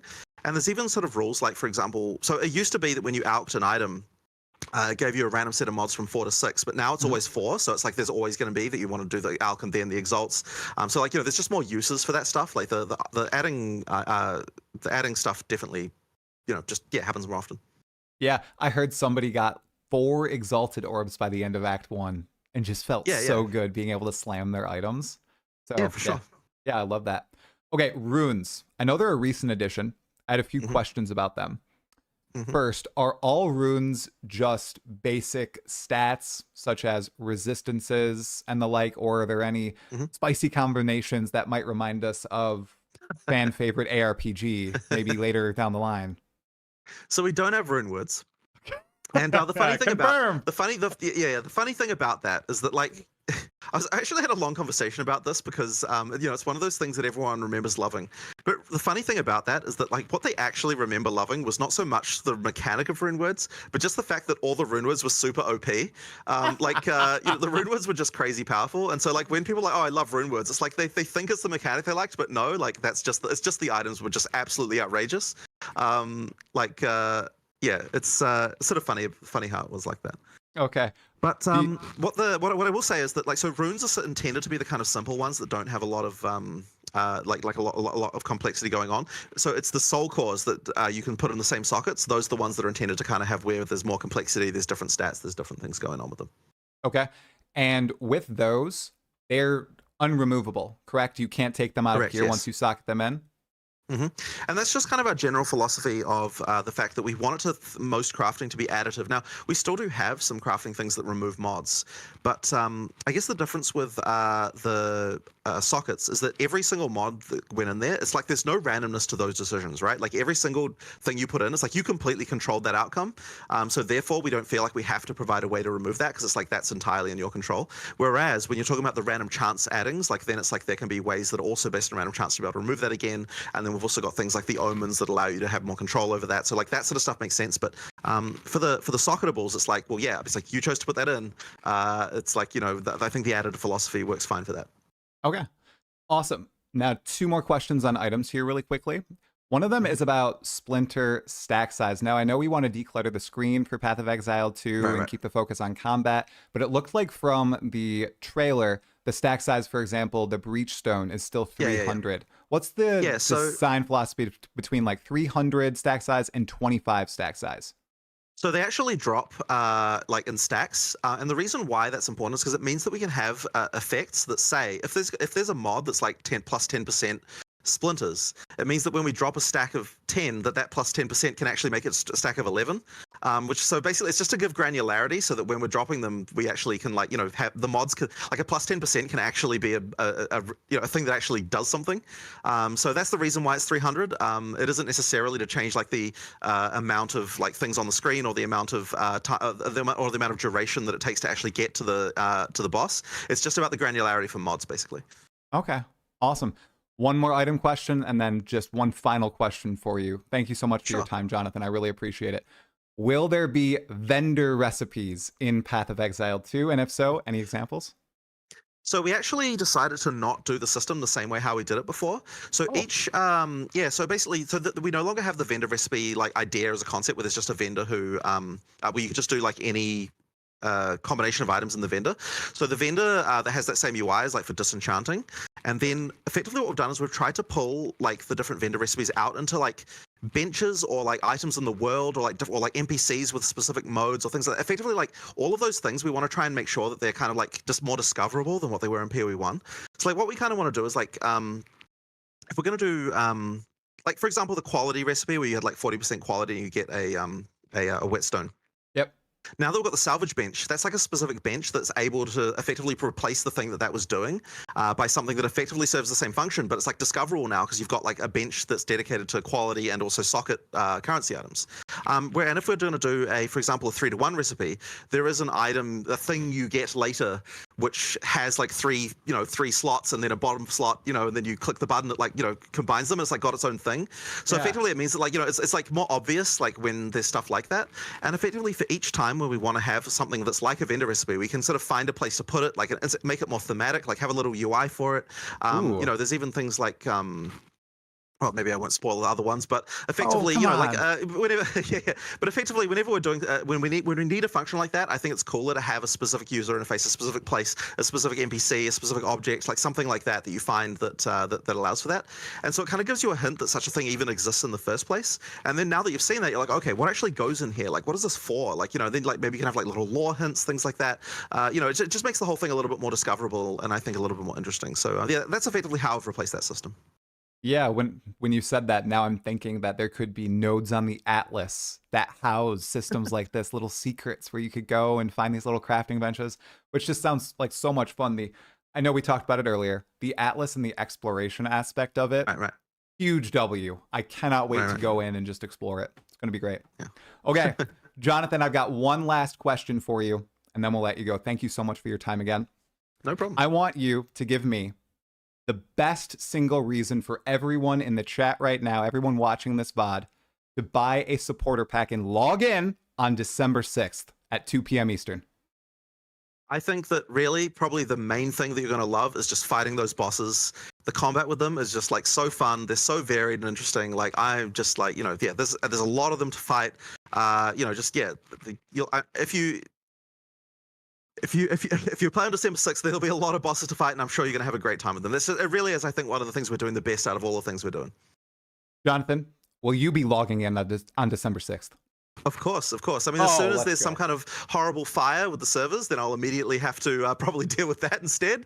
But so long as there aren't any problems, I'm going to be playing, absolutely. All right, Jonathan, man, it's been great. Every time I talk with you, it's always so smooth. Everybody appreciates your time. Good luck the next 9 days. Okay? Yeah, thank you very much. All right. Thank you very much. Thank you. Great, I'll great talk to you later, man. Great to talk to you. Yeah, absolutely. Thank you. All right. Talk later, man. Right. See ya. Thank you. All right. Log in. How did it go? I did respect his time. I didn't want to go over. I had some other questions, but, I didn't want to go too over. Okay? All right. I thought that was pretty damn good. We actually got some good info. The rare info. Holy, the rare info. The rare monsters actually sound legit, right? The rare monsters don't have just extra modifiers. They change and are chosen specifically by the developers to be rare. Let's go. I think that was the coolest tidbit. I almost freaked out. And I saw somebody in the chat saying that Jonathan was having trouble with the glazing. Come on, the dude was like trying not to brag, when so obviously he is smashing it. I had to glaze him there. The dude is like, the hardest part is making sure the quality is there and not knowing when the best time is here. Man, I had to give him the props. They waited until they were ready to go before releasing the product. That's ballsy, okay? Right? You're supposed to just develop the product for a few years and then ship it out, right? Right, guys? Okay, did you guys enjoy the interview? Sorry, I have not been looking at chat. Did you enjoy it? W or L? Let's see. God tier glazing. Thank you, Bornbeard. W. Oh my goodness gracious. I'm sweating. I'm sweating a lot. I see no L's in the chat. Glaze away. I salute you. What do you mean almost 6K viewers on YouTube? What? Holy crap. We've got like 9K viewers total. Live. Whoa. That's crazy, guys. Jonathan is still in the chat. I got to close Discord so I don't accidentally pop in.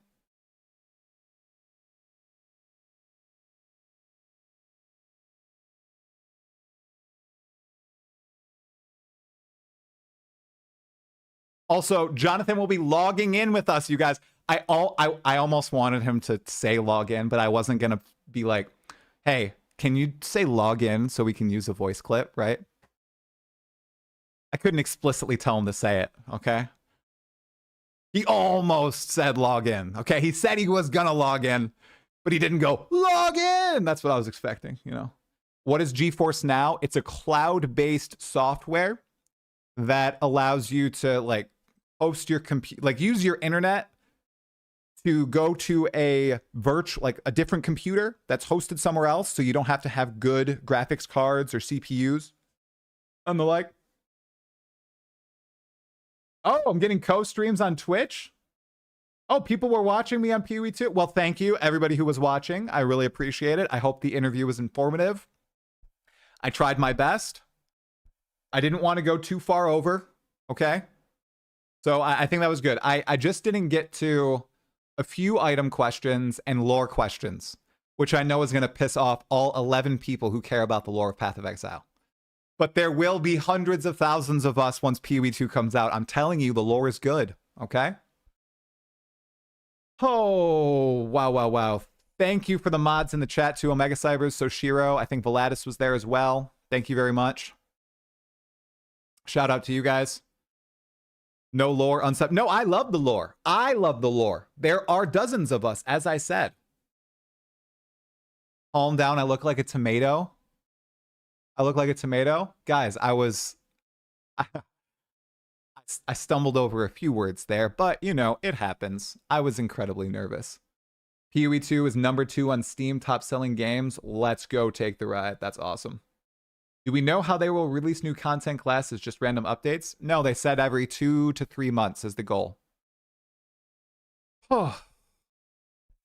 You're welcome. Yeah, it sounds like it's going to be on GeForce Now, you guys, which is pretty cool. Holy. Okay, we did it. I need to know who is editing my questions before we started the interview. That's what I really want to know. Do we know what happens to guilds on early access? Yeah, guilds should be in PoE 2, I believe. Yeah. Join our Discord, guys. Yep, plug in the Discord. Plug in the Discord. We've got a big Discord, guys. Some would say it's the biggest talkative try Discord out there. That would be a true statement.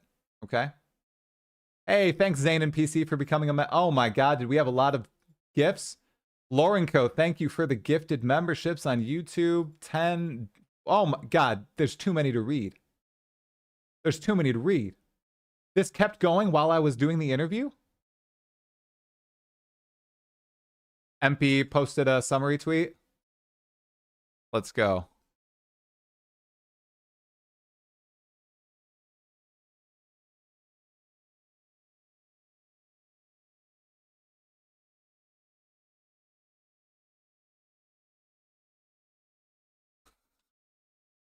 All right. Should we read the MP tweet? Should we read it to try to get some info? Because I tried to take in as much info as I could. So let's see. What info did we get? It's a big tweet. It's a big tweet, you guys. All right. I'm impressed with the size of this tweet. Okay? It's hard to impress me with the size of tweets usually. Okay. Let's see. Info from the Path of Exile 2 developer interview with GGG, Jonathan, and Talkative Try. Thank you guys all for the subs. I'll get to it in just a moment. New player onboarding is really important. Getting into the action as soon as possible. That's right. Instantly fighting. Ascendancies are not shown in the character creation screen there. They might be later on, and you can't swap ascendancies. I was shocked on that. I was going to push a little bit, but when I started to push, I sensed it wasn't going to go anywhere, so I stopped pushing. Balancing. Crazy edge cases will be balanced very quickly. Broken interactions that are clearly way too... MP, you could just put 7 trillion damage in here, or trillions of damage. I almost said trillions of damage, okay? But broken interactions and bugs will be fixed fast. Large content updates will be batched, most likely 2 to 3 months. You cannot currently switch ascendancies. Unarmed attacks are planned, not in start of early access. Lots of animating work. Weapon set specific passive skill points cannot allocate keystones. That's right. 122 total passive skill points. Get your trees out there, guys. Get your trees out there. Start planting them. No one button respec. I almost said D4 has it, and it was really good when I did it. It felt really good, the one button. Okay. But what? I'm not going to do that. It felt really good, though. I won't lie. The one button respec. But with that tree, you kind of have to drag stuff too, and it's like it's a whole thing with the D4 tree. You cannot use meta gems in combination with ascendancy skills. Meta gems and ascendancy skills are separate skills in the skill tab, so you can't combine them. You can support both types with regular support gems, though. Yep, thank you, MP. You can use multiple meta gems. You just have to pay the spirit cost. Not every monster can be... This is the best part. Oh, MP, you missed the best part, bro. No way. MP, this was the best part, I thought. Oh, not every monster can be rare. This helps with balancing monster types. And instead of just placing rare mods on them, they change up the way the monsters interact with you as a character, and they are intelligent with the mods that go on them. I think that's pretty cool. That was my favorite part. Getting one shot in endgame is definitely happening. Oh, no. Because of lack of endgame testing. This makes sense, though. They don't want this. As soon as they hear about them, they will fix them. Good luck, hardcore. LOL. Very true. Map bosses are generally tied to biome type. All 50 campaign bosses are present in maps also, in addition to the endgame only bosses. No, I get it, MP. No, I totally get it. That was the part of the interview that I ingested the most of, because I was just very excited about it. 5 difficulty tiers for endgame activities like Breach, the base difficulty without any points on the tree, and 4 more, so 0 to 4. Waystones go to T15, but a corruption outcome lets you get T16. GeForce Now support. Trade site plan to be functional. Basic PvP. Cruel difficulty. They drop the character power stuff. Goblin Troop is on the radar. I think that was the most dangerous question.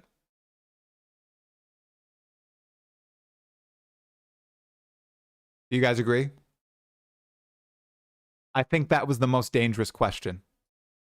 But I asked it. I felt like I could. I felt comfortable. I hope I presented it in a fine way. Because it's out of the store. It's not like it can make them any more money, right? The MTX is gone. So, and it's on his radar too. So he knows about the Goblin Troop. Tiered item system. You find a high tier item that has a good chance to roll high level mods. Only functions for identification. When it comes to crafting, it will just function as a regular item. Rip MP. I'm sorry, bro. I'm so sorry. Runes are designed to be simple, quick problem solvers. Resist. Soul Course will be more interesting. Yup. Runes are not unstockable.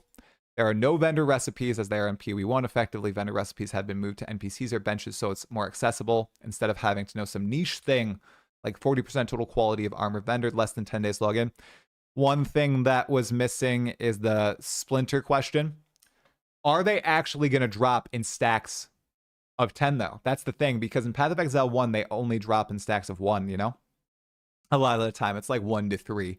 So if they're dropping in stacks of 10, 12, 15, I do think it's okay. Palstron, I'm not sure if you're watching, but I squeezed that in at the end there, man. All right. Great recap. Great recap, MP. Thank you very much. And thanks to everybody who's watching. Holy crap, we're at 640 subs.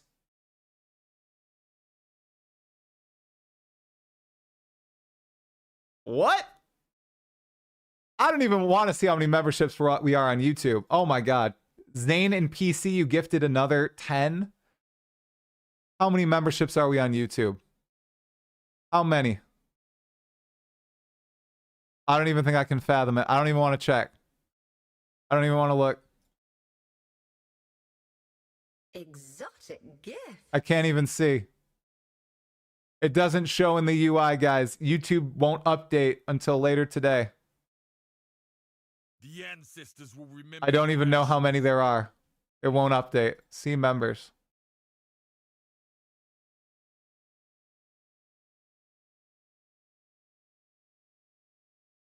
I have 460 members on YouTube. Holy fuck. Holy shit. I have over 1,000 subs across both platforms. Oh my God. Glaze Nation. Yep, Glaze Nation. What's going on, guys? I missed the raid. Who raided me? Steel Mage? Dude, Steel Mage, man. Thank you very much. Thank you for bringing the Glaze Nation here. I hope you're excited about PoE too, dude. What's this? Holy crap, guys. Over 1,000 subs? I fixed my sub goal for launch and my goal was 1,000 max. Jeez, guys. The YouTube vid has 38,000 views already. Well, that feels amazing. What the? Steel Mage, dude. What are you doing?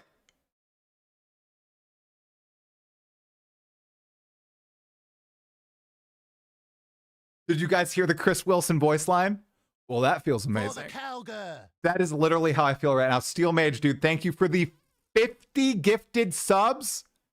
Glaze Nation indeed. Holy. Based Steel Mage.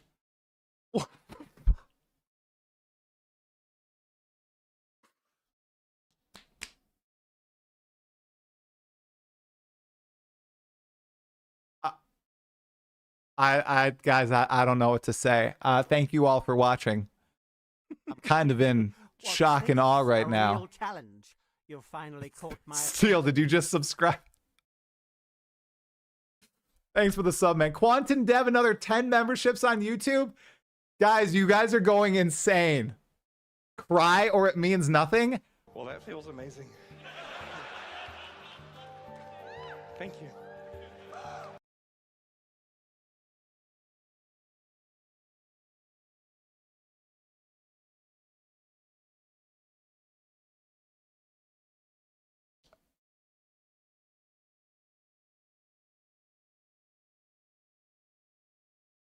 Okay. All right.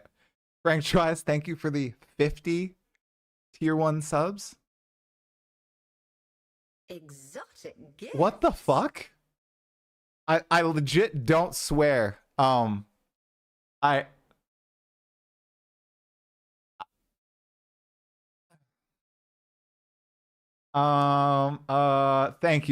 you guys. Wow. People are saying cry or it means nothing. I only cry when I'm very sad. I rarely cry when I'm happy, although I am tearing up because I think I'm in shock a little bit. All right, I can't cry on demand. I'm not a paid actor or anything. So thank you to thank all of you so much. What? Zane and PC another 10 memberships? Okay. All right. Chill out, Exiles. Exiles, we got 9 days before we logging in, okay? No actor, just Glazer, log in. Was I glazing that much? I mean, guys, the game looks insane. DM, dude, thanks for the 20 community gifted subs, man.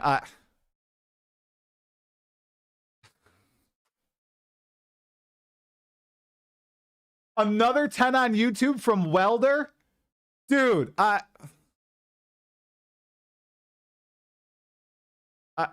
You are mad, Exile. Mad. Nomo, And thanks I for the 5 community gifted subs. Guys. What do you mean another 50? Well, that No. feels amazing. Jesus, Nar? Thank you. Okay. I know that it's cliche. People do like the thumbnails where they're like that, you know, like your mouth open. I mean, but what other face am I supposed to say? Where is this Glaze Nation coming from? Was this something that was happening in Steel Mage's chat? Is this now the meme? Is this the Glaze Nation meme? 10 more community gifted subs from Spatazben. Rep with the Prime. Slimy Chad with the Prime. Dark Lighter with the Prime. What the fu- Guys, I've streamed like 20 hours the past 2 weeks. Jesus Christ. For the Calgar.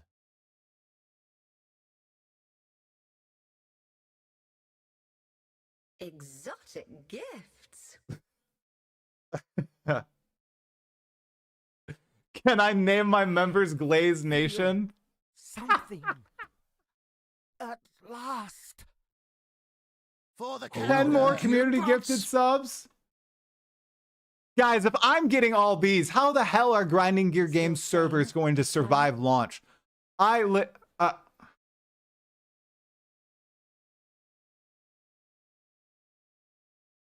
on to your butts.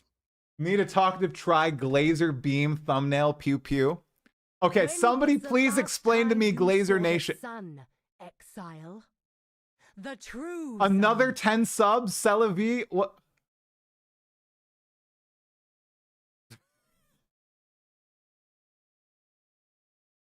Wait, is Glaze Nation an emote and I just don't see it? Oh, Glaze Nation is an emote and I don't see it. Cry or it means nothing. I can't cry on demand. For the Calgar. Steele asked what we should spam, so I said Glaze Nation. When was the last What's going time on, you saw Tula? the sun, Exile? Oh my true god. sun. This is insane. Oh, Steele's chat always comes up with raid messages. I love that raid message. I mean, guys, there are no emotes, only space.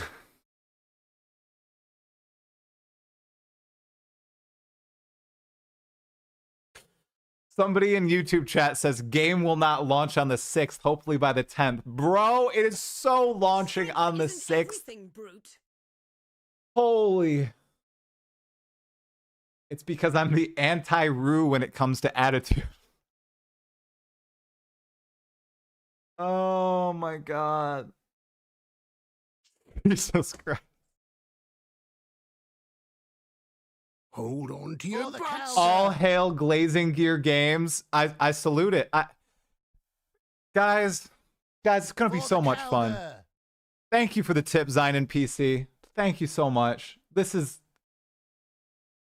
I feel like I'm just repeating myself ad nauseum. Thank you for all the primes, nodes, Minitrix.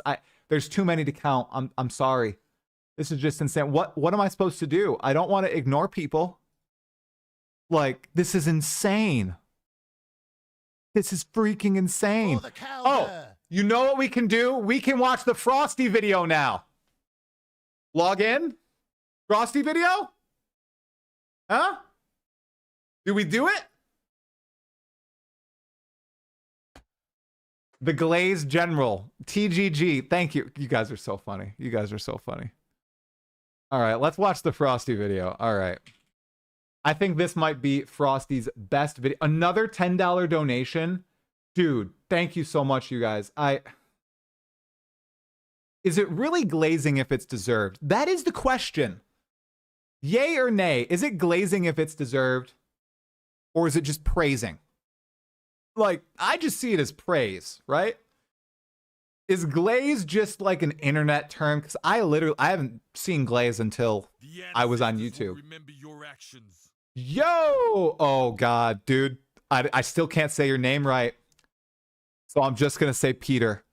Is it Peter? Peter? I can't say it right. Thank you for the raid, man. Thank you. Hi, my name is Talkative Tribe, Glazing Gear Games. Yes, indeed. Okay. All right, you guys. Let's do it. Let's watch the legendary Frosty LaRue video. I think we're safe. I think we're all safe to do it. Okay? What's this? A real challenge. You'll find. Thank you for the sub switch stars and PKR for life. We're going to watch this video, and then maybe by then I'll be able to chat a little bit because I'm just in shock. Okay?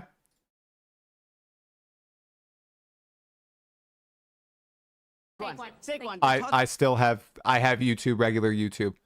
We had 3,400 people watching on YouTube.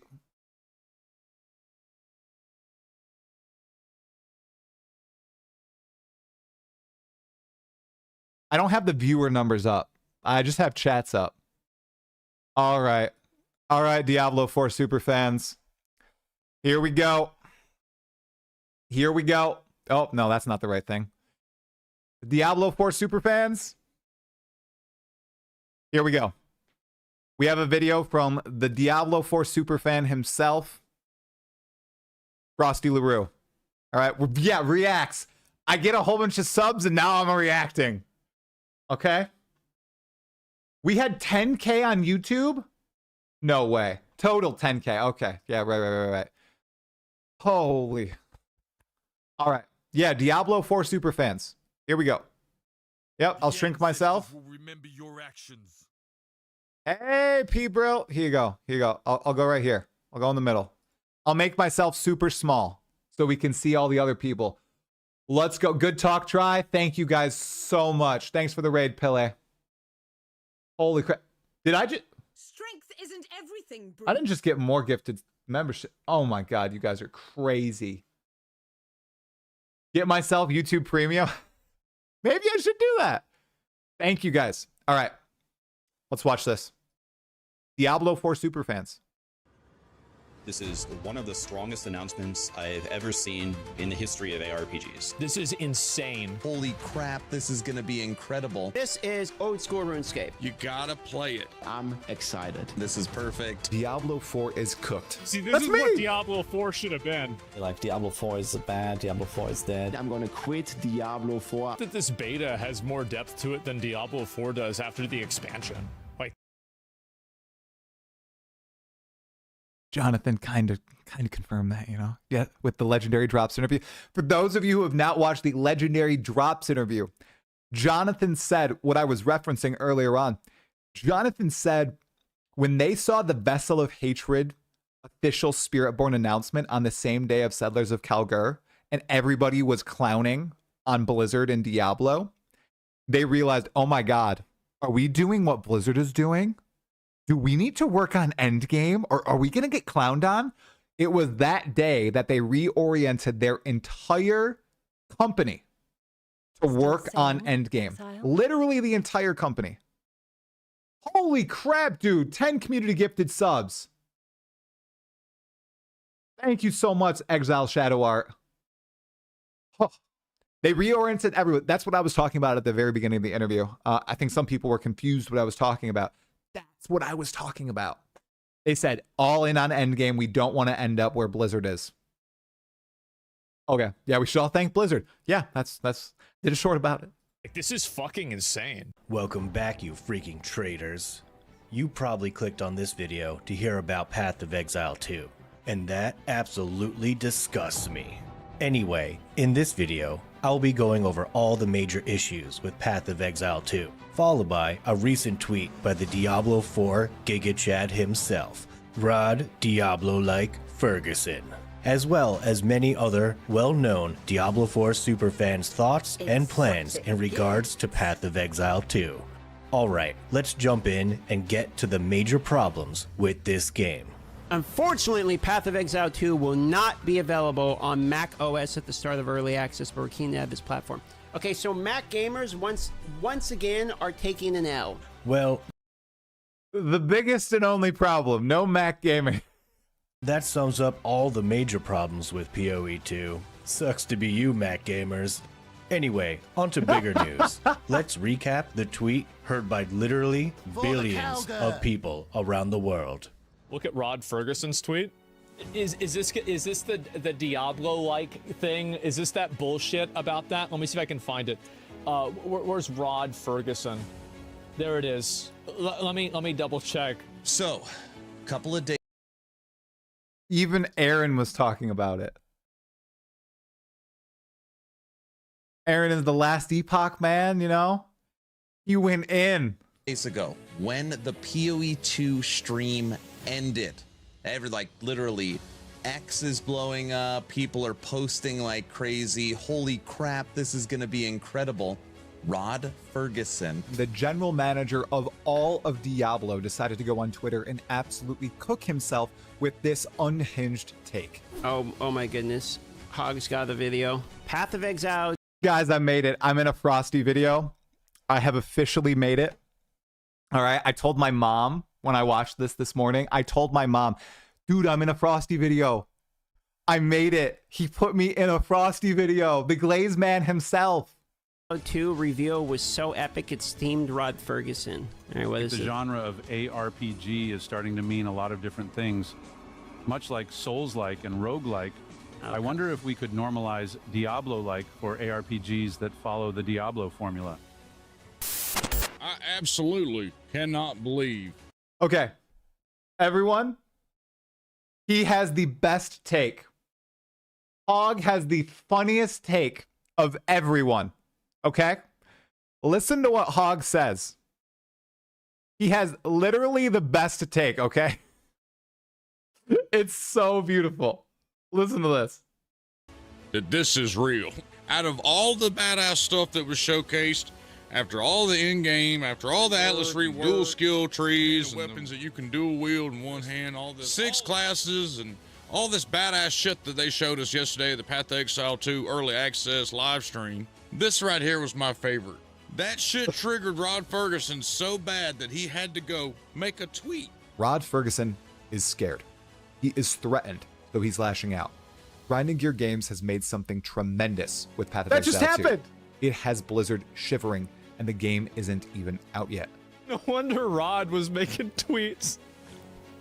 No, this isn't an ARPG. It's just like Diablo. Like, yeah, sure, Rod. Getting mad.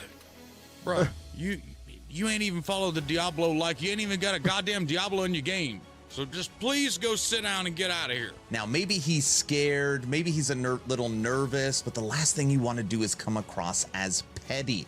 And that's how this looks. I think it's very unprofessional. If I was the VP of a game company, I wouldn't be throwing shade. That's a very passive-aggressive way to throw shade at GGG indirect. Are people going at me because of ads? Guys, I'm not running ads. I don't even have my hands on the mouse. No. Ooh. New teaser. Sorry, Frosty. New teaser. Here we go, Exiles. Wait.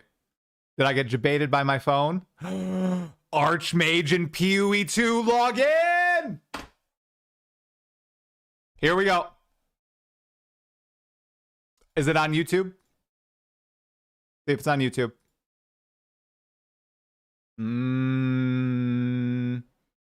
Nope, I don't see it. Oh, it's not on YouTube. It's on X first. Okay? It's gonna be lower quality, guys. Okay? All right, but Archmage, I think this is the first look of Archmage in PoE 2.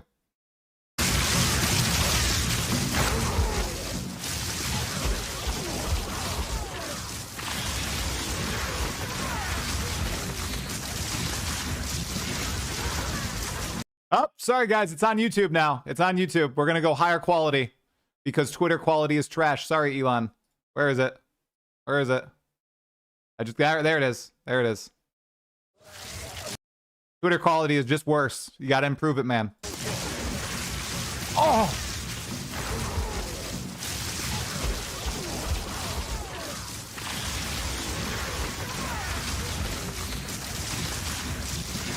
Wait, is that Sire of Shards as a support?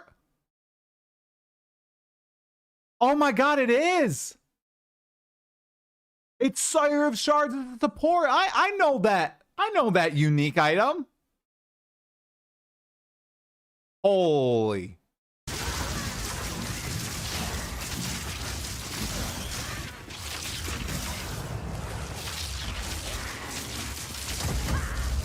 Oh my god, look at that staff. +5 to level of all lightning spell. I mean, it can't be as powerful. Holy. Are they showing mirror tier items in their teasers? Just to, you know, juice us up a little bit more? I think that's what they're doing. They're really trying to get people excited. And then Sigil of Power is the skill it grants. Hey, this is the arena Jonathan just referenced, guys. It's the crone in maps. He just talked about this one. Remember? He just talked about this.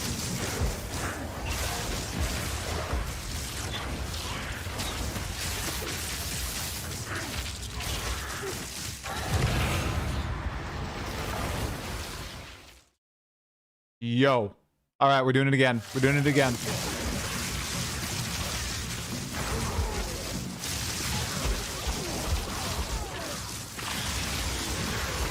I just saw somebody in the chat. We're not going to be powerful in PoE 2. Look at all that lightning, you guys. Sounds so good.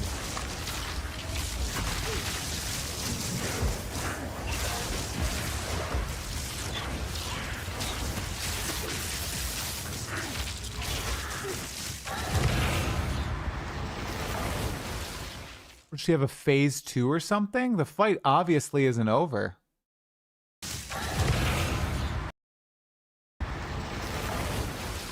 Interesting. That's so cool, you guys. Sigil of Power, so it incentivizes you to stay in one area for quite some time. That's good. Hold on to your butts. I want to see Radon and Godfrey Hora Lux builds now. Also, you play Dota and League. Want to see Voker and Lee Sin. I have played Dota 2. I was a big Dota 2 person. Thank you so much for the 5 pounds, Benjathan. Holy, you guys. This game is so good. All right. Yeah, I'm going to glaze it all I want, guys, because it's that good. Glaze Nation. I'm fine with that becomes a thing in my chat. I'm streaming pretty much every single day the next month and a half. Glaze Nation all day. Seriously. Glaze Nation. I'm fine with it.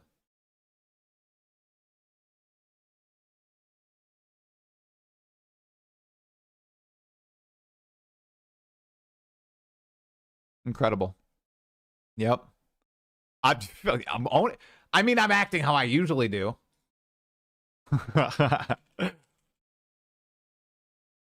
New YouTube thumbnail right here. These items are wild. What do you guys think about it? What do you guys think?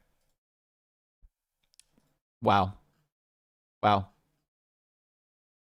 Also, I think this was Sir Gog's question, the difficulty. I hope he got his answer. Okay, Exiles. You know what I think it's really time for? Since we have a lot of people in chat today, we're gonna finish this video. But we're gonna do a $30 supporter pack giveaway, you guys. I bought quite a few. I figure we can do one today. So let me get it started, and then we'll watch the rest of that video, and then I will choose a winner. So one moment. Please only enter if you need the pack. Please. Please. Wow, everybody's following me now. Are these real people? Are these real people? I'm guessing they're real people. People said supporter pack giveaway, and they instantly were like, we're going in. Oh my. Do I need to go on shield mode? Are those bots? That's a lot of people suddenly following me. I actually think those are real people. They just want to get the supporter back. Okay, so. One sec. Here we go. All right, you are going to need to enter. See. Giveaways. All right. 3, 2, 1. Yes, everybody can everybody can enter. I'm just saying, honor system, guys. Exclamation point raffle, I believe. Okay? We'll leave it open for the duration or for the next 5 minutes. Strength isn't everything, All right. brute. All right. Let me open Discord really quick. One sec. I want to double check something. Awesome. All right. My mods were pleased with the interview. That makes me happy. Okay. Go ahead, enter the giveaway, and we shall pull that out after this video. Correctly. But this is such bad form. You It is are mad, absolutely Exile. terrible. Mad. Like the And I love timing on it, everything about it just looks really, really bad. It comes across as jealous. Ever since Kimura was a little girl, she had YouTube Premium, guys. YouTube Premium. Do I get it? Guys are the ones sounding jealous. Do you even know how freaking cool the term Diablo-like sounds? Look, I can completely see what Rod is talking about here, and the term Diablo-like is already spreading like wildfire. For example, when a game you are super hyped for launches and it's completely not what you expected, that's Diablo-like. When a company removes that one got me really, really good this morning. A key feature, like a charger for a phone, then sells that key feature back to you later on, that's Diablo-like. When a game has a skill tree system with no meaningful options, that's Diablo-like. When you are at a self-checkout, but you are asked to tip for doing the job the company you are tipping should be doing, well, that's Diablo-like. And lastly, when a game you took off for work for has a massive delay on launch that lasts for hours or even days, yeah, you guessed it right, that's Diablo-like. So you should... Okay, let's be real. Do people think that there's going to be significant server problems on day 1 of PoE 2 launch?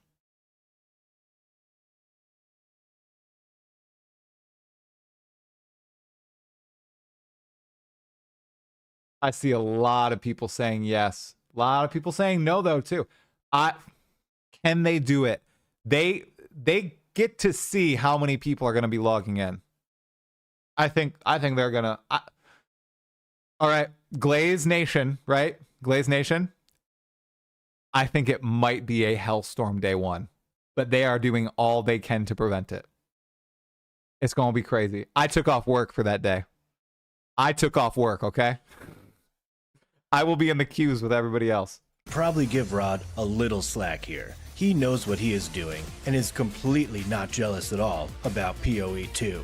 In fact, PoE 2 should be thanking Diablo, not the other way around. That's so true, though. I'm pretty sure Asmund is about to say that. But grinding your games thanks Diablo all the time. They literally say that Path of Exile is a spiritual successor to Diablo 2. When will I upload the interview to YouTube? As soon as I end this stream, I will upload it to YouTube. Right? The thing is that, and grinding your games would be the first people to say this, that they owe a lot to Diablo 3. Because Diablo 3 being dog shit on release, dude, when the PoE closed beta came out, every single person in the general chat was talking about how shitty Diablo 3 was. And you know what's so fucking funny? Is when this game comes out, every single person in the general chat is going to be talking about how shitty Diablo 4 is. Okay. Let's check in on some real loyal Diablo 4 superfans, who I am sure are going to stick with D4 instead of... It is so funny how many people are jumping on the PoE 2 train. I'm just going to say it, guys, okay? As someone who has, I'll use the term, has been glazing Path of Exile 2 since May 2023, vindicated. Right? Vindicated. Literally everyone is doing it now. Everyone. I don't see any naysayers. Does anyone see anyone talking any shit about Path of Exile 2?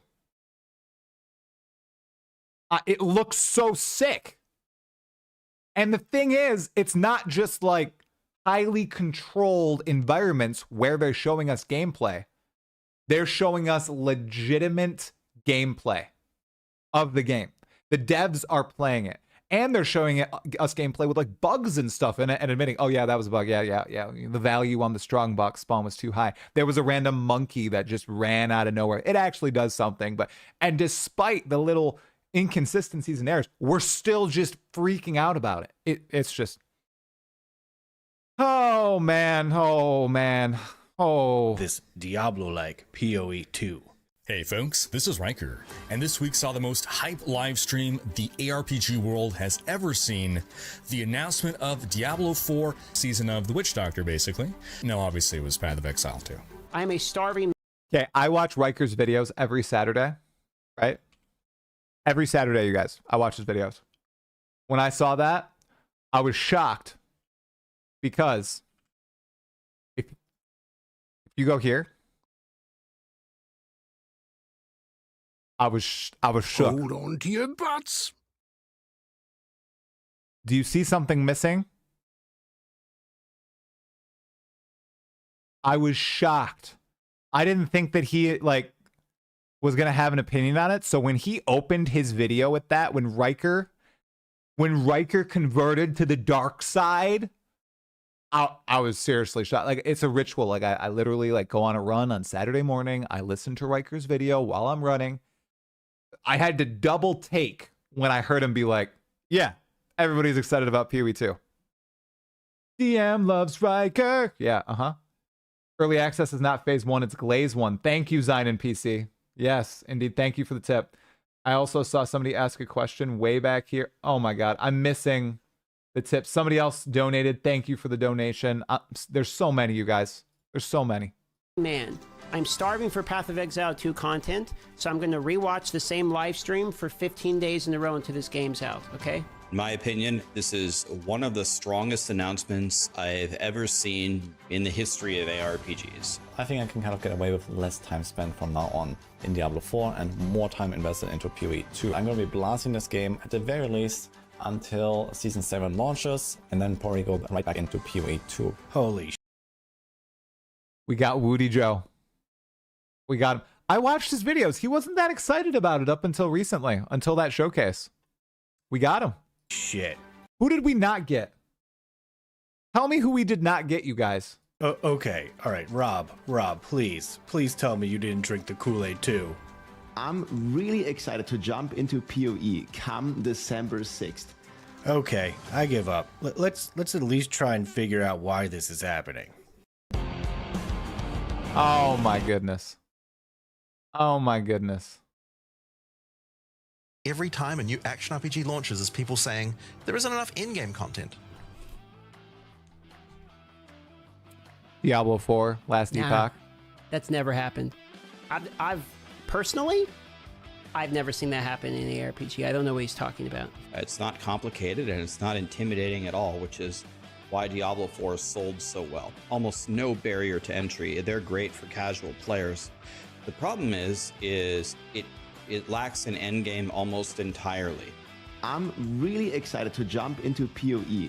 The biggest reason for me by far is probably the crazy endgame that they have. This focus on the endgame is just absolutely crazy and fresh and new to me, because coming from... Did he just say the focus on in-game is crazy and fresh and new to me? Yes, it is. Yes, it is. Yeah, before. After a certain amount of time, there is not that much to do in...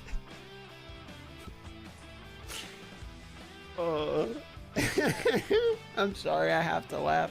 There truly is nothing to do. They have the exact same opinion.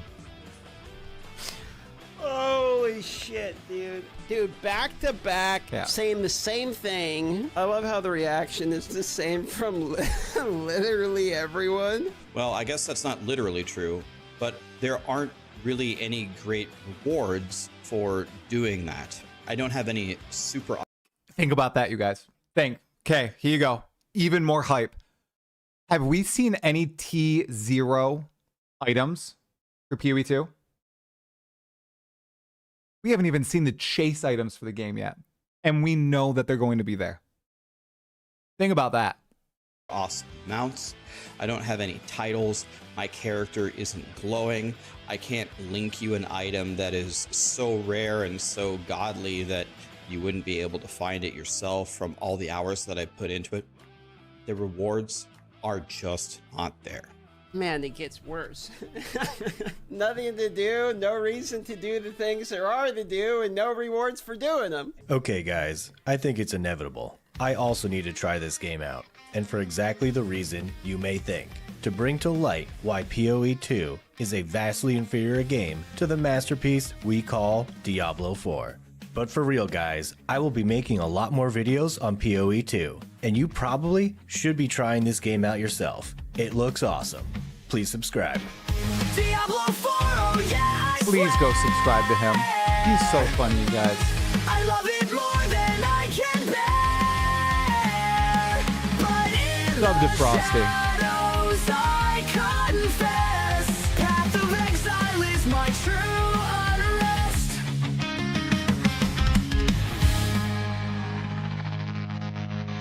Go look my comments there. Can you guys imagine the Frosty LaRue video we're going to be getting about all the Diablo 4 players like watching Path of Exile? I can see the title of the video already.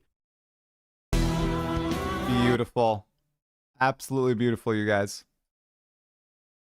Well, okay. The giveaway has ended. I am picking it now. All right. The winner of a $30 supporter pack is Top Hat Apple. Top Hat Apple? Where are you? Where are you, my friend? You are in YouTube chat. Top Hat Apple, you need to join our Discord because you are in YouTube chat, and you need to DM me directly. I will send you the key. Top Hat Apple, join it. To your butts. Holy crap, dude. Thank you for the tip. For me, PoE 2 GGG is the only one that today truly deserved the quadruple A title. Like their transparent, ethical, passionate, community-focused risk takers, the hard truth, unfortunately, today, PoE 2 equals game, D4 equals product. Based welder. Absolutely based. Yeah, Top Hat, I will send you the code as soon as I stop streaming. Just send me a direct DM to Talkative Try with proof that you are indeed Top Hat Apple. I'll get it right to you. Congratulations, man. What did you just listen to? You listened to me talking. Also, the D4 bad song. Yep. That's crazy, guys. Wow. Today has been an insane day, you guys. Thank you all so much. Okay, I'll look at the final numbers. We'll look at the final numbers before I have to log. Thank you for all the subs, guys. Prince of Persia, I think 5 community subs. Thank you so much. There's so many follows. I'm zooming through. Steelbeard with the Prime, Wormscale with the Prime. I mean, they're not letting me load all the messages. I don't know what to say. I can't zoom back up. Thank you for everything. Thank you so much. Holy. We are on YouTube, 491 members on YouTube. That's crazy, guys. And we're at 876 subs.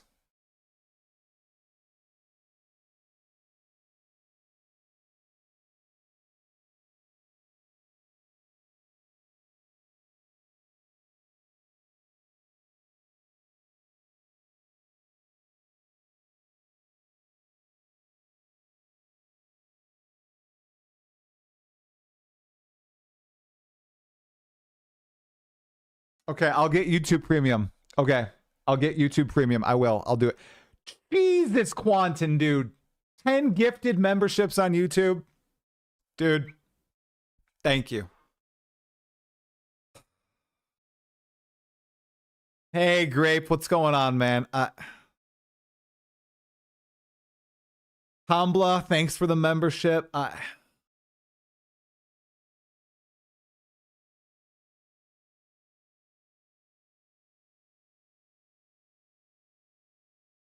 Do I get like Chipotle tonight, you guys? I'm kind of feeling Chipotle. Gifts. I watched the PoE video. I did. How about a Chipotle burrito? Does that sound good? Now you have to make a 13-hour PoE lore video, man. What's this? A real I'll make. challenge. I don't know if you caught my saw, but I deleted my lore video on accident, dude. Not another hype train. Nope. Nope. No hype train. Chill. Chill. Nope. No. Fun Crow, thank you for the T1 and the 6 months at T1 at that, man. Thank you. Can I link the Archmage video? I think someone is linking it right now. All right. No. No hype train. Chill out, guys. Chill out. Nope. Guys, I'm legit. No. Paxo, thank you for the Prime. Yeah, the lore video, that's going to probably come out.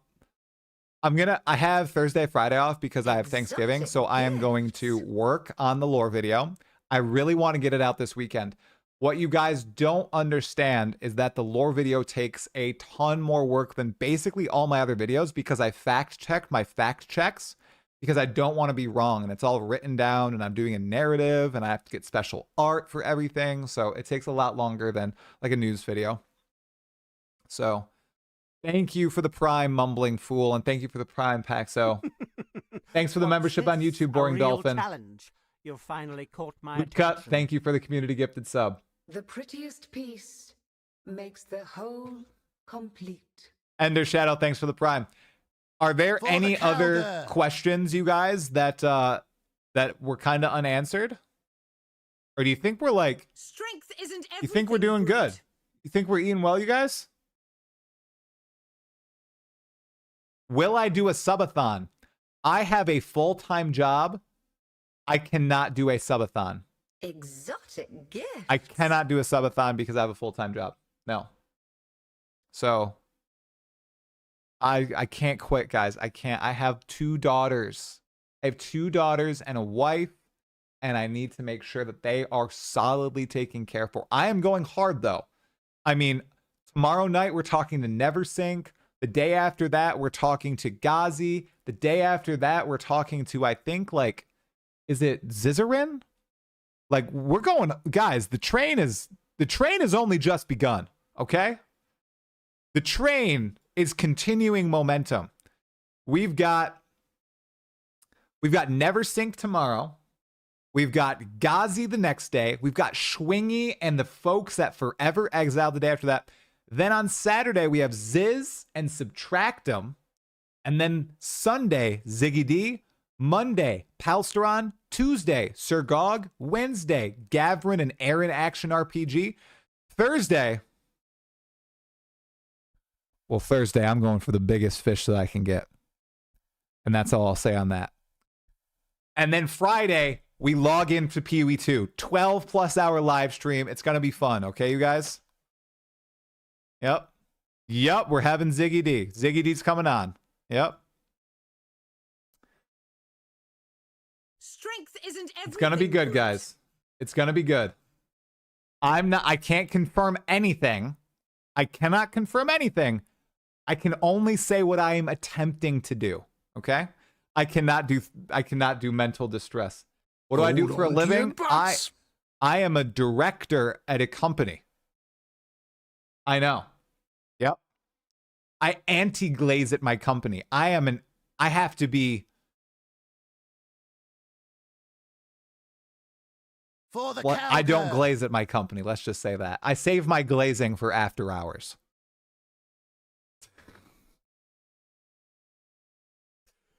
Okay, that could be used in a Frosty video.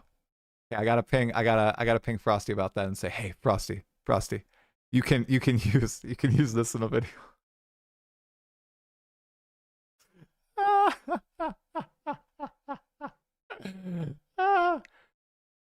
Oh God, you guys. Okay. All right. Neon interview when? I would love to interview Neon, you guys, but we'll see. Hey, as soon as I can, as soon as I think I'm not annoying grinding your games, I'm going to ask for another interview. Additionally, I'm attempting to get some dev interviews as well. I don't know if they'll be live. They might be pre-recorded because I want to be able to edit out stuff because it's not going to be Jonathan speaking. But I'm going to attempt to get some insights from the people who are building the game that we play. The minuscule parts, the blocks, okay? Not the people who are directing, as we said, you know, right? Not the directors, but the people actually building the blocks. Yeah, I've got a lot of people who have said yes, but the thing is, I gotta get a confirmation from Grinding Gear Games. That's the thing, because they got to get it approved, right? Through multiple different levels. Holy. Wow, you guys. Wow. Thank you so much. I'm gonna leave after the hype train ends. Glazing Gear Games. Yep, I'll make a joke about it in my video. So immediately after this, I'm going to upload the full Jonathan interview. And then I will be putting out a highlights interview video tomorrow, but it's not just of my interview, of the Legendary Drops interview, of the teasers we've received for people who aren't in the know. I'm really just trying to pull all the best, the most interesting pieces from everywhere and aggregate them on my channel, because there's too much information to completely go over, right, you guys? I can't do all the information. We're at 5,542 followers. Guys, that's crazy. That's so crazy. What the heck just happened?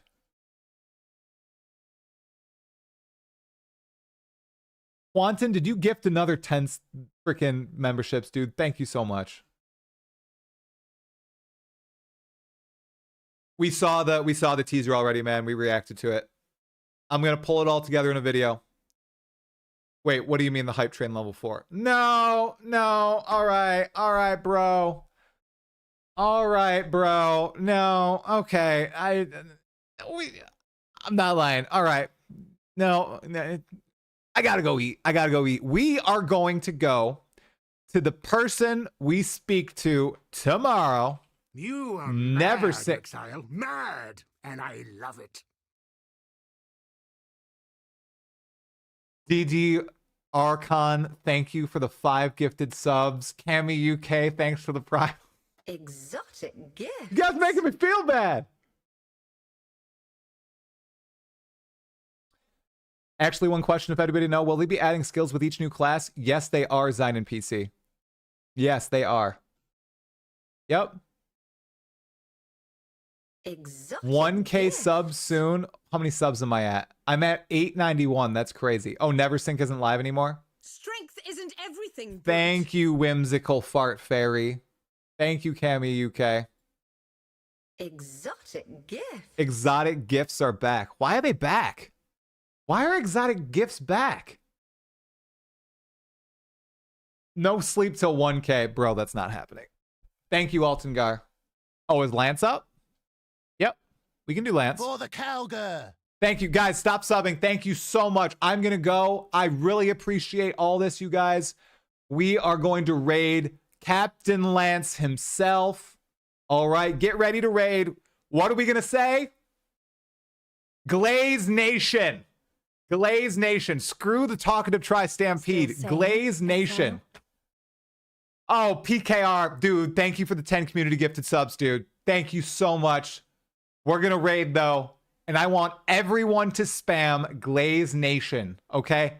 All 1,300 of you. And everybody on YouTube, thank you so much for watching as well. There will be content out momentarily, the actual interview with all the fat trimmed if you'd like to view it again. I'm going to rewatch it as well. All right, we're rating. 3, 2, 1, let's go. All right, I think YouTube, level 14. I think we get to see each other for a little bit longer. Thank you guys. So thank you guys so much for watching. I really appreciate it.